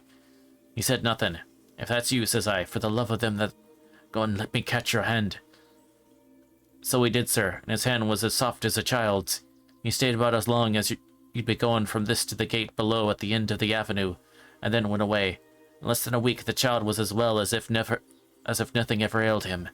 And there isn't tonight a healthier boy of 19 from this blessed house to the town of Ballyporeen across the Kilworth mountains. But I think, Tom, said Mr. Martin, it appears that if you were more indebted to your father than to the man recommended to you by Seamus. But do you suppose it was he who made favour with your enemies among the good people, and then that your father... I beg your pardon, sir, said Burke and Ringan, but don't call them my enemies. Not be wishing to me for a good deal to sit by when they are called so. No offence to you, sir. He's wishing to you a good health and a long life. I assure you, returned Miss Martin, I meant no offence, Tom, but was it not as I say?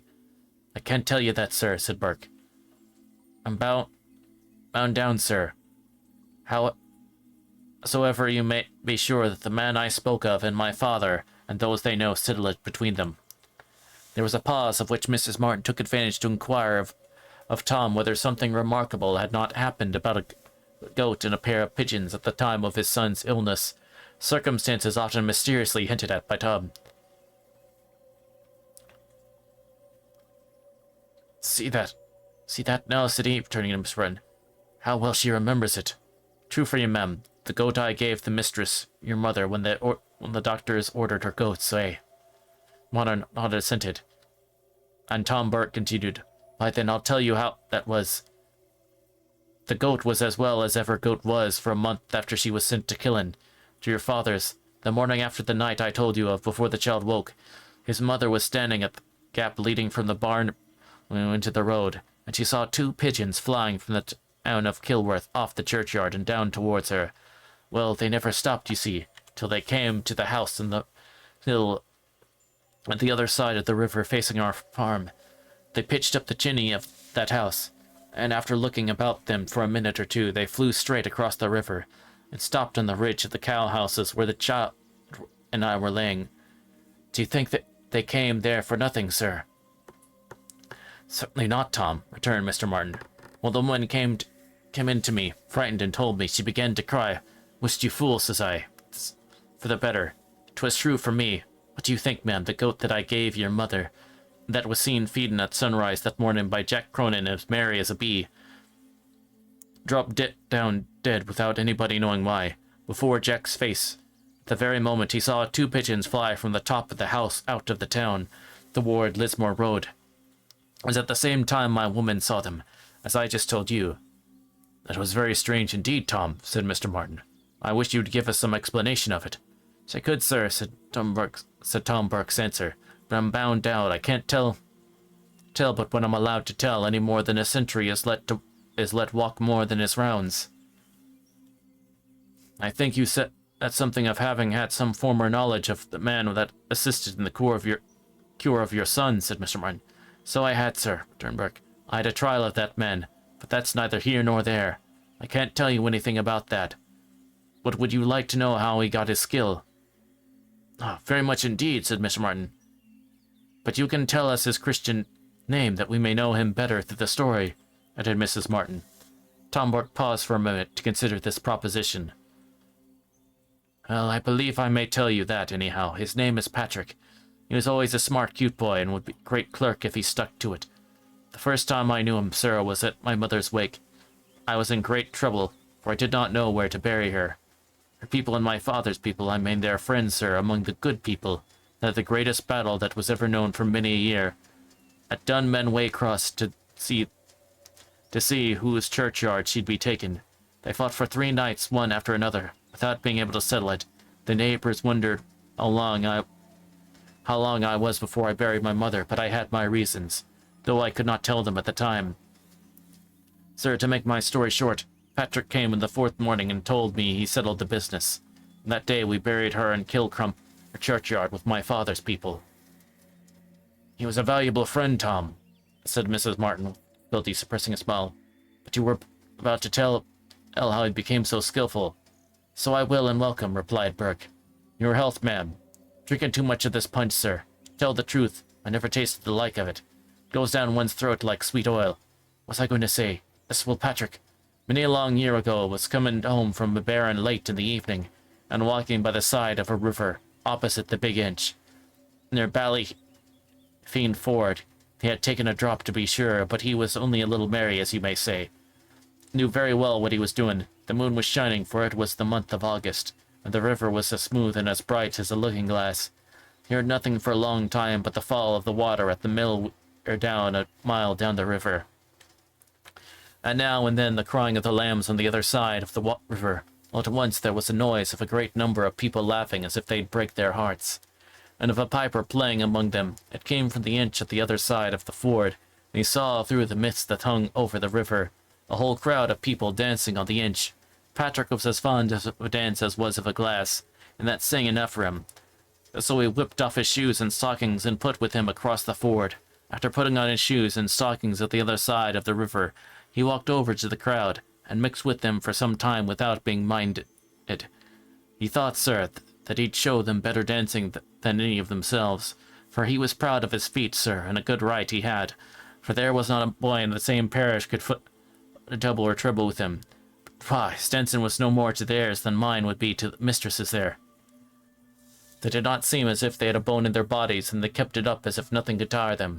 But Patrick was shamed within himself, for he thought he had not his fellow in all the country round, and was going away when a little old man that was looking at the company bitterly, as if it did not like what was going on, came up to him. Patrick, says he.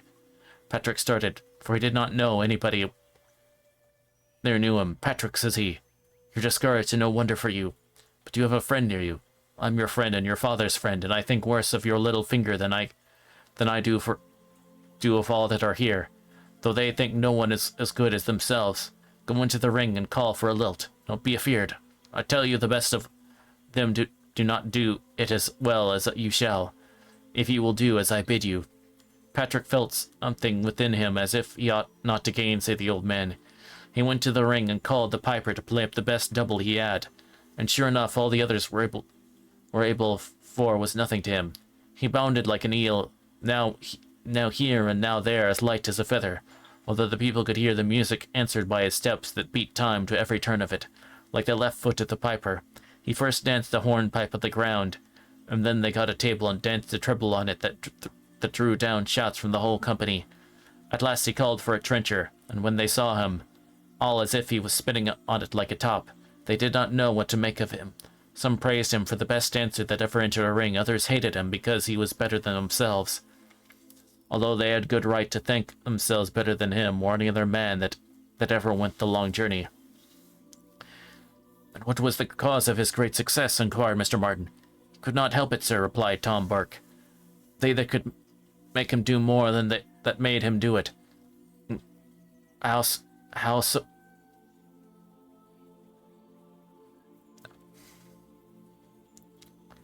There's this weird word that throws me over. Howsomever. It's not whosoever or whoever or however. Howsomever.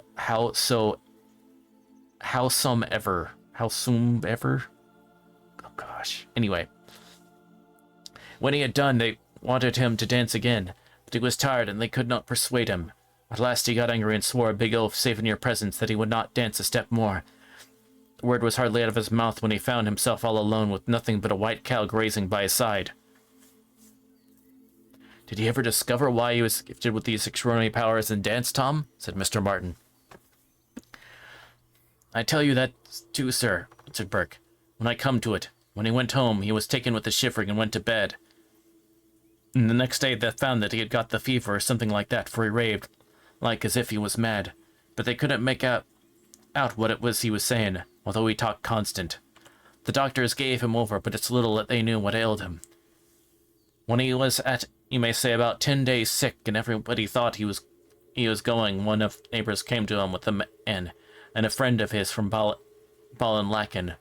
That was keeping with him for some time, but I can't tell you his name either, only it was Darby. The minute Darby saw Patrick, he took a little bottle with the juice of herbs in it out of his pocket and gave Patrick a drink of it. He did the same every day for 3 weeks, and then Patrick was able to walk about as stout and as hearty as was in his life. But it was a long time before he came to himself.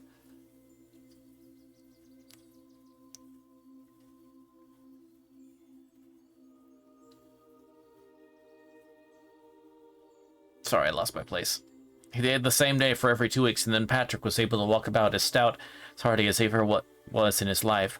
But it was a long time before he came to himself, and he used to walk the whole day, sometimes by the ditch side, talking to himself, like as if there was someone along with him. And so there was surely, or he wouldn't be the man he is today. I suppose it was from such companion he learned his skill, said Mr. Martin. You have it all now, sir, replied Burke. Darby told him his friends were satisfied with what he did the night of the dance, and though they couldn't hinder the fever, they'd bring him over it, and teach him more than many knew beside him. And so they did. For you see, all the people he met on the inch that night were friends of a different faction. Only the old man that spoke to him, he was a friend of Patrick's family. And it went again his heart, you see, that the others were so light and active, and he was bitter in himself to hear them boasting how they danced with he set in the whole country round.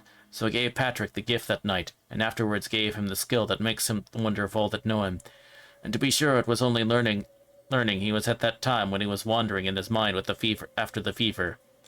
I've heard many strange stories about that inch near Alien Ford. It's a great place for the good people, isn't it, Tom? You may say that, sir, returned Burke. I could tell you a great deal about it. Many a time I sat for as 2 hours by moonlight at the other side of the river, looking at them playing goal as if they'd break their hearts over it, with their coats and waistcoats off, and white handkerchiefs on the heads of one party and red ones on the other, just as you'd see on a Sunday in Mr. Sipping's big field. I saw him one night play till the moon set, without one party being able to take the ball from the other. I'm sure they were going to fight, only 'twas near morning.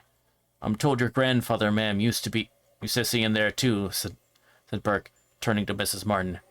So I've been told, Tom, replied Mrs. Darton. But don't they say that the churchyard of Kilcrumper is just as favourite a place with the good people as Ballyhenfinch? Well, then, maybe you never heard, ma'am, what happened to Davy Roach in that churchyard, said Burke, and it was turned into Smartyhead. It's a long time before he went into service. He was walking home of an evening from the fair of Kilcumber, a little merry to be sure after the day, and he came up with the Baron, so walked along with it. And though it was very queer, he did not know a other soul in the crowd but one man, and he was sure that the man was dead many years before.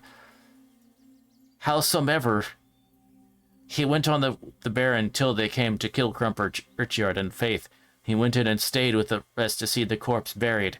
As soon as the grave was covered, what should they do but gather about a piper that came along with them and fall to dancing as if it was a wedding. Davy longed to be among them, for he hadn't a bad foot of his own that time, whatever he may now, but he was loth to begin, because they all seemed strange to him, only the man I told you that he thought was dead.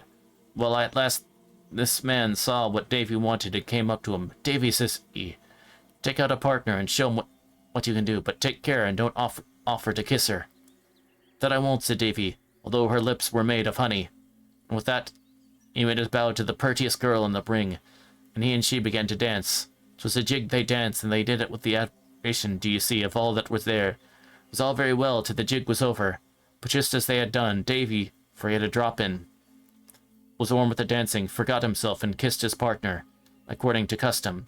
The smack was no sooner off his lips, you see, than he was left alone in the churchyard, and without a creature near him, and all he could see was the tall tombstones.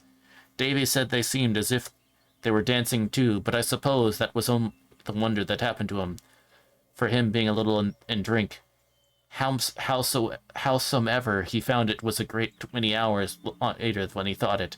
'Twas near morning when he came home, but they couldn't get a word out of him till the next day, when he woke out of a dead sleep about 12 o'clock. When Tom had finished the account of David Rush and the Baron, it became quite evident that spirits of some sort were breaking too strong with him to omit of his telling many more tales of the good people. Tom seemed conscious of this. He muttered for a few minutes broken sentences concerning churchyards, riversides, leprechauns, and Tinnamog, which were quite unintelligible, perhaps to himself, accordingly to Mr. Martin and his lady. At length he made a slight motion of head warpses, as if he would say, I can talk no more. Stretched his arm on the table, upon which he placed the empty tumbler slowly, the most knowing and cautious air, and rising from his chair, walked or rather rolled to the parlour door. Here he turned round to face his host and hostess, but after various ineffectual attempts to bid them good night, the words as they rose, being choked by violent hiccup, the door which he held by candle swung to and fro, carrying his unyielding body along with it, he was obliged to depart in silence. The cowboy, sent by Tom's wife, who knew well what sort of allurement detained him when he remained out after a certain hour, was in attendance to conduct his master home. I have no doubt that he returned without meeting any material injury, as I know that within the last month he was, to use his own words, as stout and hearty as a man as any of his age in the county of Cork.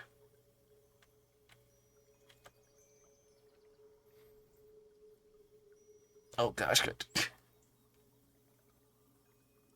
Most of the stories in this are pretty good, but... or at least like, okay, that's interesting. There's a few that just kind of drag on and meander. And that was one of them.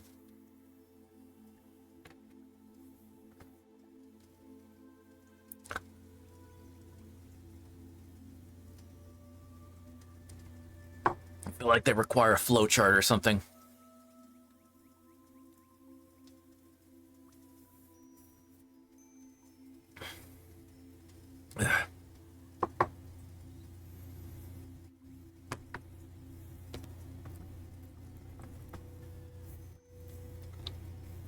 The Pudding Bewitched by William Carleton. Mulroe Rafferty was the son and daughter, I mean, of old Jack Rafferty, who was remarkable in the habit, for he had always wearing his head under his hat. But indeed, the same family was a queer one, as everybody knew that was acquainted with him. It was said of them, but whether it was true or not, I won't take to say. Afraid I tell a lie, that whenever they didn't wear shoes or boots, they always went barefooted. But I heard afterwards that this was disputed, so rather than say anything to injure their character, I'll let that pass. Now, Jack Rafferty had 2 sons, Paddy and Molly Hoot. Are you laughing at? I mean a son and a daughter, and it was generally believed among the neighbors that they were brother and sister. Which you know might be true or it might not, but that's a thing that would help a goodness and we have nothing to say to. Truth there was many ugly things put out on them that I don't wish to repeat, such as the neither Jack nor his son Paddy ever walked a perch without putting one foot afore the other like a salmon. And I know it was whispered about that whenever Mulrow slept, she had a out-of-the-way custom of keeping her eyes shut. If she did, however, for that matter, the loss was her own. For sure we all know that when one comes to shut their eyes, they can't see as far before them as another.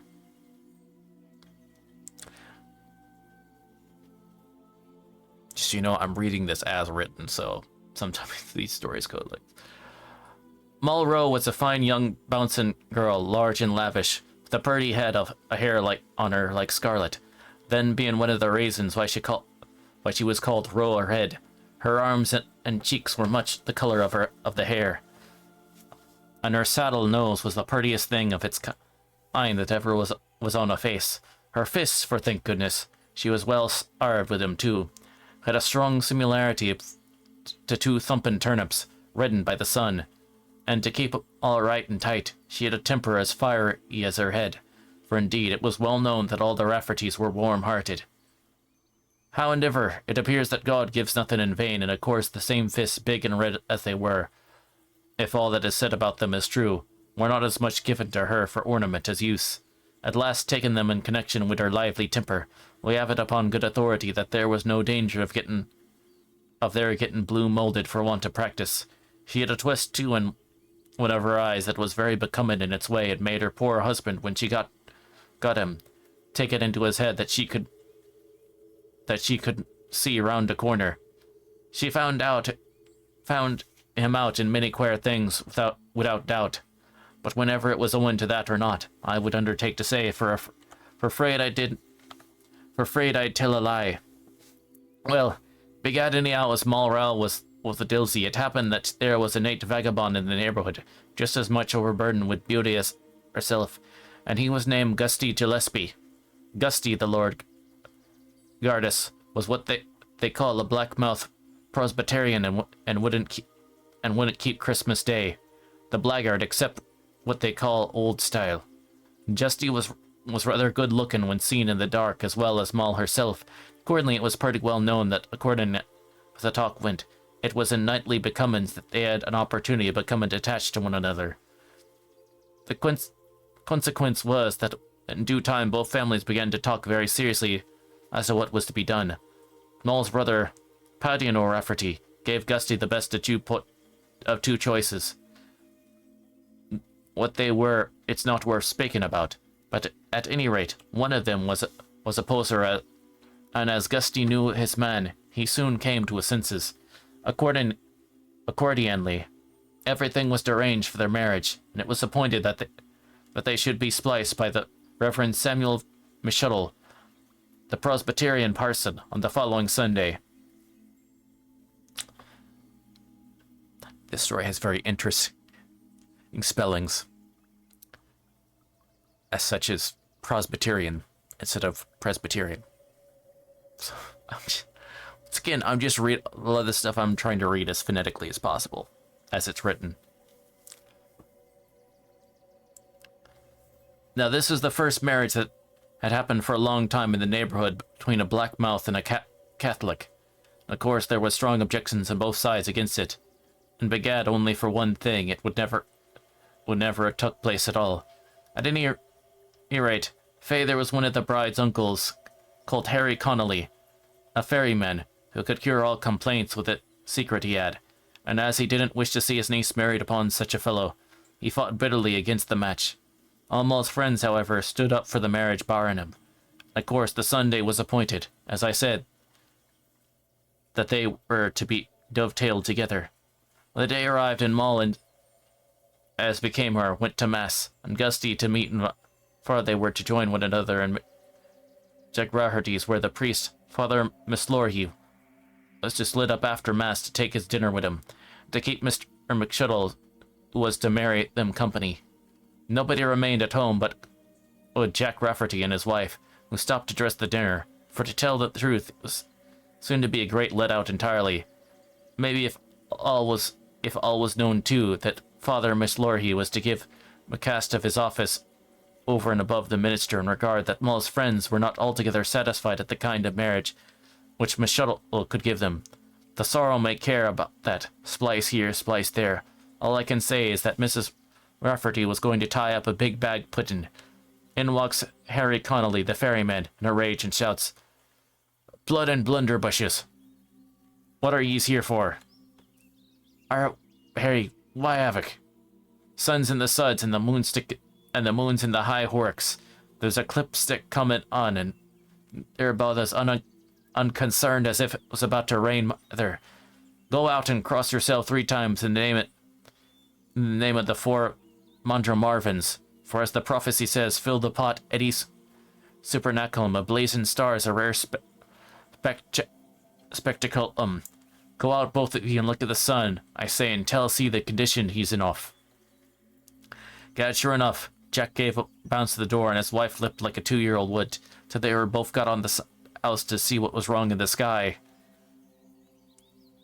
What is it, Jack? Can you see anything? No, says he. Sir, the full of my eyes, anything I can spy, barring the sun myself, that's not visible in regard to the clouds, God guard us. I doubt there's something to happen. If there wasn't, Jack, would you put Harry that knows so much in the state he's in? I doubt it's this marriage, said Jack. Ourselves, it's not over of religious for Molly to marry a blackmouth. And only for, but it can't be helped now. Though you see not a taste of the sun is willing to show his face upon it. So that, says the wife, winking with both her eyes. If Gusty's satisfied with Moll, it's enough. I know who'll carry the whip hand, anyhow. But in the meantime, a sack's here within what ails the sun. They accordingly went in and put the question to him. Harry, what's wrong? What is it for yourself? What is it now? If anybody alive knows, 'tis yourself, says Harry, screwing his mouth with a kind of dry smile. The sun has a hard twist of the colic. Never mind that. I tell you, you'll have a nearer wedding than you think, that's all. And having said this, he put on his hat and left the house. Now Harry's answer relieved them very much, and after calling to be put back for dinner, Jack sat down to take a show at the pipe, and the wife lost no time in tying up the pudding and putting it in a pot to be boiled. In this way, things went on well enough for a while, Jack smoking away and the wife cooking and dressing at the rate of a hunt. And at last, Jack, while sitting, as I said, contentedly at the fire, thought he could perceive an dancing motion in the pot that puzzled him a good deal. Caddy, said he, what the dickens is in this pot on fire? Ne'er a thing but the big puddin'. Why d'ye ax? Said she. I said if ever a pot tuck into its head to dance a jig, and this did. Thunder and sparbles, look at it. Begad, it was true enough. There was the pot bubbling up and down, and from side to side, jigging it away as merry as a grig. It was quite easy to see that it wasn't the pot itself, but what was inside of it that brought about the hornpipe. Be the hole in my coat, shouted Jack. There's something alive in it. Or it would never cut such capers. Gore, there is, Jack. Something entirely strange was got into it. Man alive, what's to be done? Just as he spoke, the pot seemed to cut the buckle in prime style, and after a spring that would shame a dancing master, off flew the lid, and out bounced the pudding itself, hopping as nimble as a pea on a drumhead, about the floor. Jack blessed himself, and Ketty crossed herself. Jack shouted, and Ketty screamed, "Name of the goodness, keep your distance, no one here injured you."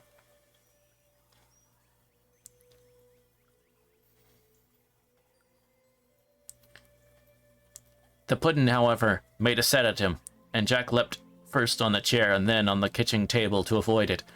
It was then danced towards Kitty, who was now repeating her prayers at the top of her voice, while the cunning thief of pudding was hopping and jigging it around her, as if it was amused at her distress. If I could get the pitchfork, said Jack, I'd deal with it by Goxie, I'd try its middle. Oh, just for reference for anyone that's confused, and the pudding in this case would be, this would be the old reference for using of like the pudding, so more of like, think more of like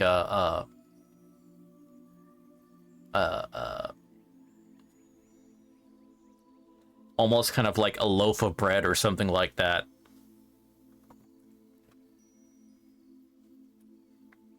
Kind of like a fruitcake, sort of. I guess kind of in that same thought process or whatever.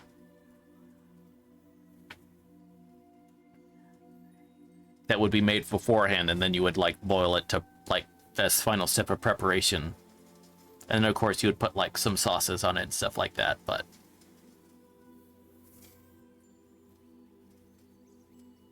if you heard of like a Christmas pudding or something like that, this would be the said pudding, so.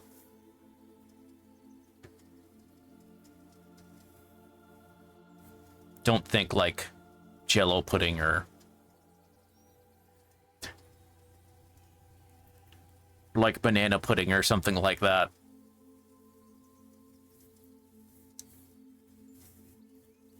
It's closer to something like a cake.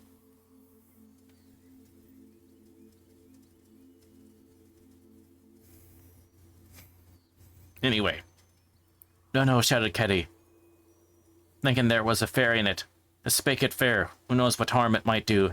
As easy now, said she to the pudding. See dear, don't harm honest people that never meant to offend you. It wasn't us, no in troth, that old Harry Connolly that bewitched you. Pursue him if you wish, but spare a woman like me. First, dear, I'm not in condition to be frightened. Troth, I'm not. The pudding bedad seemed to take at her word and danced away from her toward Jack, who like the wife believing there was a fairy in it, and that spaking it fair was the best plan, though he would give it a soft word as well as her. Please, your honour, said Jack. She only speaks the truth, and upon my veracity. We both feels much obliged to your honour for your quietness. Faith, it's quite clear that you weren't a gently putting it all out. You'd act otherwise. Old Harry the rogue is your mark. He's just gone down the road, and if you go fast, you'll overtake him. Meet me song, your dancing master did his duty anyhow. Thank your honour, God's speed in you. May you never meet with a person or alderman in your travels. Just as Jack spoke, the pudding appeared to take the hint, for it quietly hopped out, and as their house was directly on the roadside, turned down towards the bridge, the very way that old Harry went. It was very natural, of course, that Jack and Caddy should go out to see how it intended to travel, but as the day was Sunday, it was but natural, too, that a great number of people than usual were passing the road. This was a fact, and when Jack and his wife were seen following the pudding, the whole neighborhood was soon up and after it. Jack Rafferty, what is it? Caddy, will you tell us what it means? Why, replied Caddy, it's my big pudding that's bewitched, and now it's hot foot pursuing. Here she stopped, not wishing to mention her brother's name. Someone or other that surely put fish rogues on it. This was enough. Jack, now seeing that he had assistance, found his courage coming back to him, so say to Caddy, go home, says he. It's no time in making another pudding as good. And here's Patty Scanlon's wife, Bridget. Says she'll let you boil it on her fire, as you'll want our own to dress the rest of the dinner. And Patter himself will lend me a pitchfork for pursuing the morsel of that same pudding will escape till I let the wind out of it. Now that I've the neighbors to back it, support me, says Jack. This was agreed to, and Caddy went back to prepare a fresh pudding, while Jack and half the townland pursued the other with spades, gripes, pitchforks, scythes, flails, and all possible description of instruments. On the pudding went out, however, at the rate of about 6 Irish miles an hour, and such a chase never was seen. Catholics, Protestants, and Presbyterians were all after it, armed as I said, and bad end to the thing, but its own activity could save it. Near it made a hop, and there a prod was made at it, but off it went. And someone as eager to get a slice at it on the other side got the prod instead of the pudding. Big Frank Farrell, the miller of Polybolteen, got a prod backwards that brought a hullabaloo out of him we might hear at the other end of the parish. One got a slice of a scythe, another a whack of a flail, and a third a rap of a spade that made him look 9 ways at once. Where's it going, asked one. My life for you, it's on its way to meetin'. 3 cheers for out if it turns the Carntal. Prod the soul out of it if it's a Protestant, shouted the other. If it turns to the left, slice it into pancakes. We'll have no Protestant puddings here.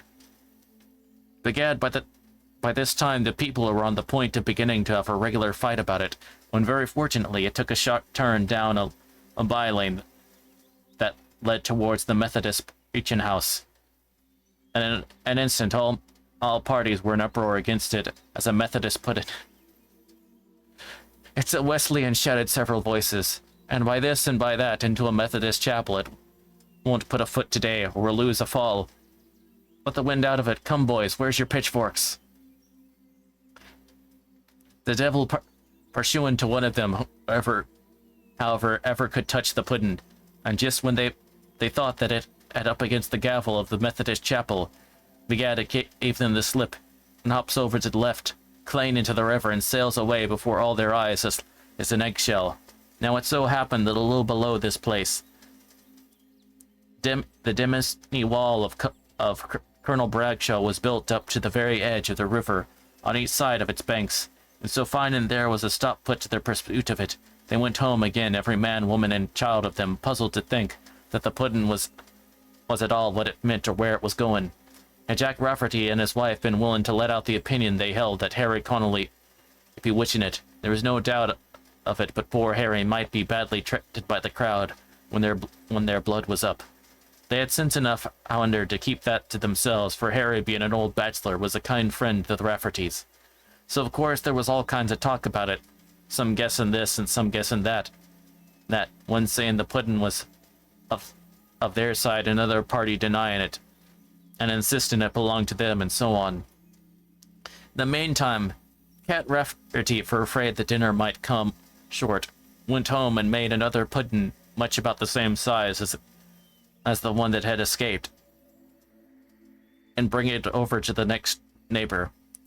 Paddy Scanlon, it was put in a pot and placed on the fire to boil, hoping that it might be done in time, especially as they were to have the minister, who loved a warm slice of a good pudding as well as a gentleman in Europe. Anywho, the days passed. Noel and Gussie were made man and wife, and no two could be more loving. Their friends that had been asking to the wedding were sauntering about in pleasant little groups till dinner time, chatting and laughing, but above all things, striving to account for the figures of the pudding, for to tell truth, its adventures had now gone through the whole parish. Well, at any rate, dinner time was drawing near, and Paddy Scanlon was sitting comfortably with his wife at the fire, the pudding boiling before their eyes, when in walks Harry Connolly, in a flutter, shouting, "Blood and blunderbushes, what are yous here for?" "Hurrah, why, Harry? Why, Avic," said Mrs. Scanlon. "Why," said Harry, "the sun's in the moon in the high horks. Here's a clipstip coming on. There you sit as unconcerned as if it was to rain weather. Go out, both of you, and look at the sun, I say, and you'll see the condition he's in off. But, Harry, what's that rolled up in the tail of your Cothamore?" "What would ye ease," said Harry, "and pray against the clipstick that the sky's fallen." Yet it was hard to say whether Paddy or the wife got out first, so alarmed by Harry's wild, thin face and piercing eyes, so out they went to see what was wonderful in the sky, and kept looking and looking in every direction, but not a thing was so to be seen, barring the sun shining down with great good humor, and not a single cloud in the sky. Paddy and the wife now came in laughing to scold Harry, who, no doubt, was a great wag in his way when he wished. "Pshaw, bad scran to you, Harry." They had time to say no more, for as they were going into the door, they met him coming out with a reek of smoke out of his tail, like a lime kiln. "Harry," shouted Bridget, "still to glory, but the tail of your Cothamore's afire. You'll be burned. Don't you see the smoke coming out of it?" "Cross yourself 3 times, said Harry, without stopping or even looking behind. "As the prophecy says, fill the pot, Eddie." They could hear no more, for Harry appeared to feel like a man carried something a great deal hotter than he wished, as anyone might see by the liveliness of his motion, and the queer faces he was forced to make as he went along. "The dickens is he carrying in the skirts of his big coat?" said Paddy. "So to happiness, but maybe he has stole the pudding," said Bridget, "for it's known that many a strange thing he does." They immediately examined the pot and found that the pudding was there as safe as tuppence, and this puzzled him no more. To think was he could be carrying about with him in the manner he did, but little they knew what he had done while they were sky-gazing. Well, anyhow, the day passed and the dinner was ready. No doubt but a fine gathering was to partake of it. The Presbyterian minister met the Methodist preacher, and a devilish stretcher of an appetite he had in trough, and on their way to Jack Rafferty's, as they knew he could take the liberty, while he insisted on his dining with him, for after all begat in him the times the clergy of all descriptions lived upon the best footing among one another. Not all as one as now, but no matter. Well, they had nearly finished their dinner, when Jack Rafferty himself axed caddy for the pudding. Just as he spoke, in it came as big as a mess pot.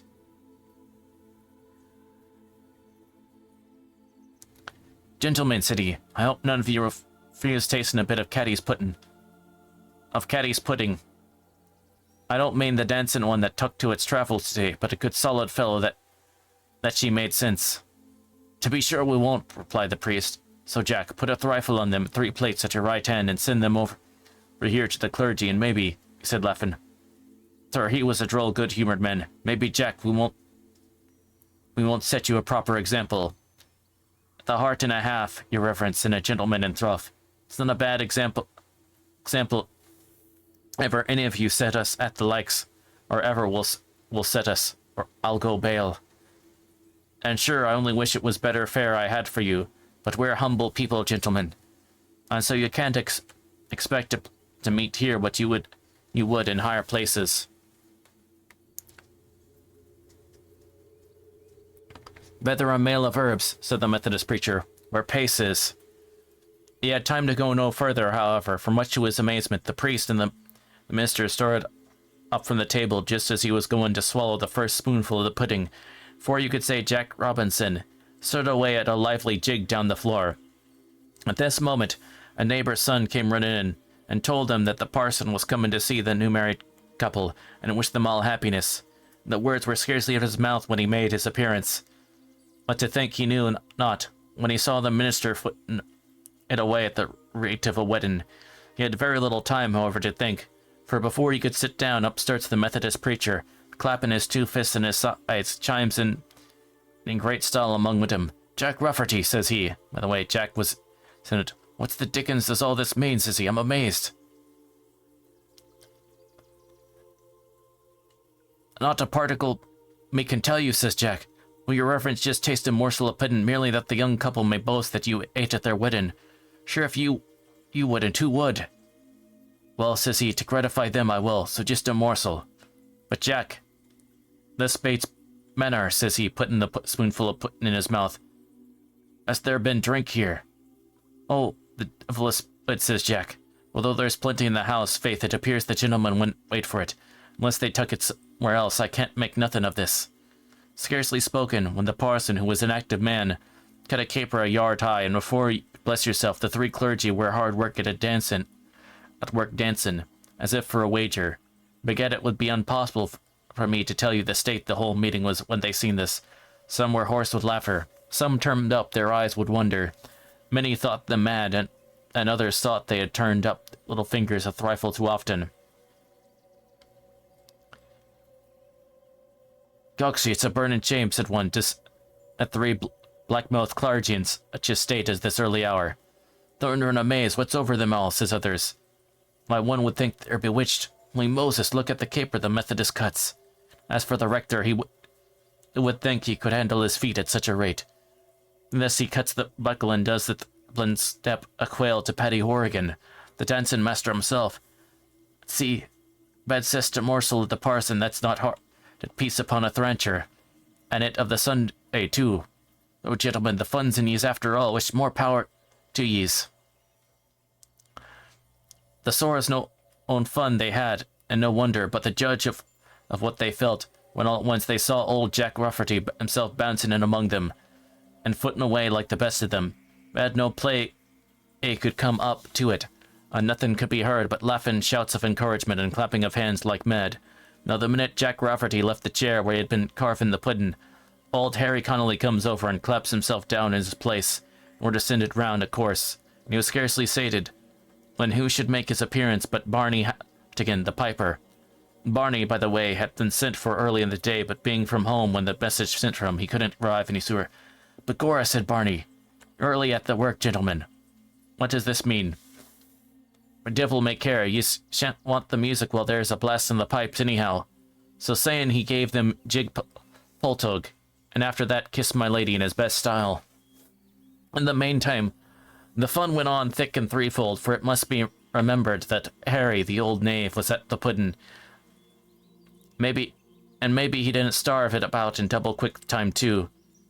The first he helped was the bride, and before you could say chopstick, she was at it hard and fast before the Methodist preacher, who gave a jolly before her that threw them in convulsions.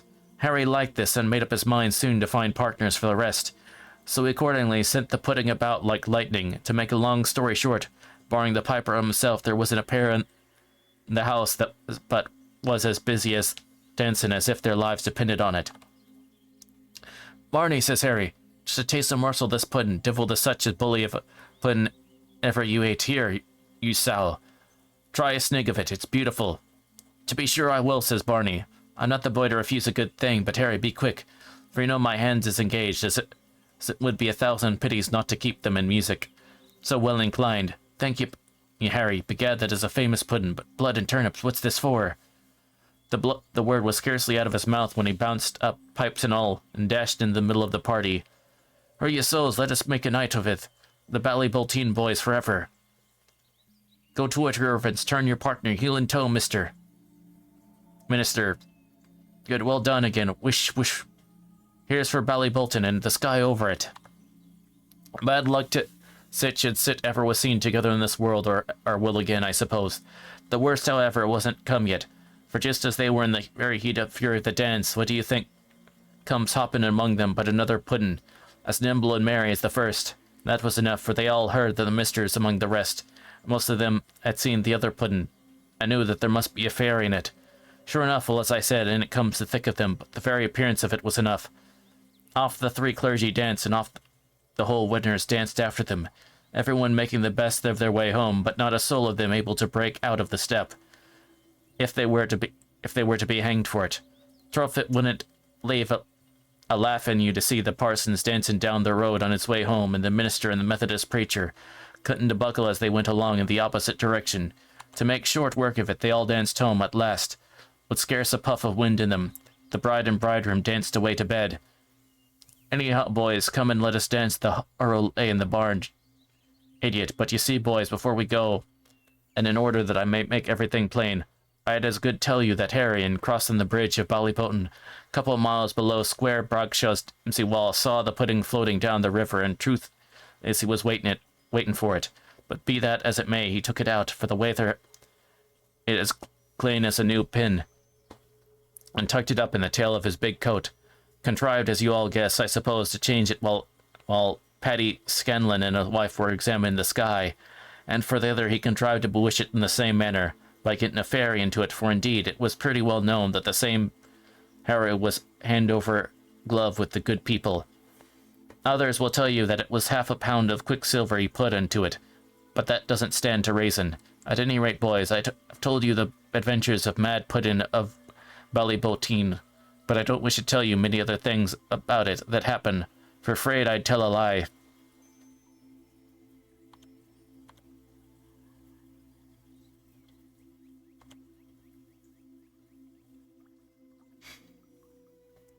Ah, gosh.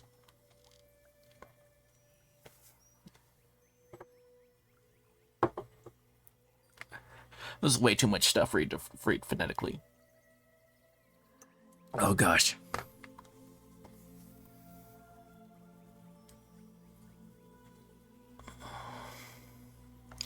Well, that does finish that section.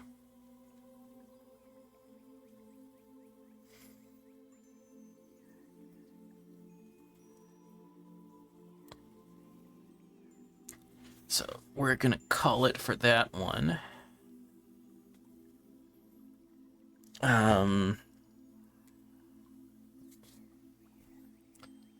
Tonight, the next, we have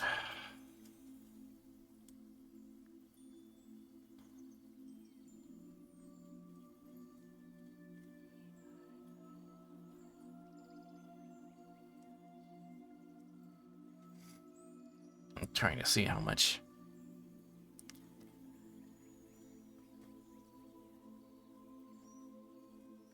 According to my stuff, we're 62% through with this.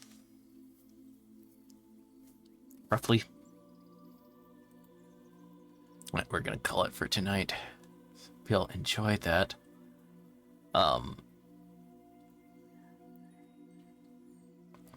But I hope you all enjoyed that, and thank you all so much for coming. I really appreciate that.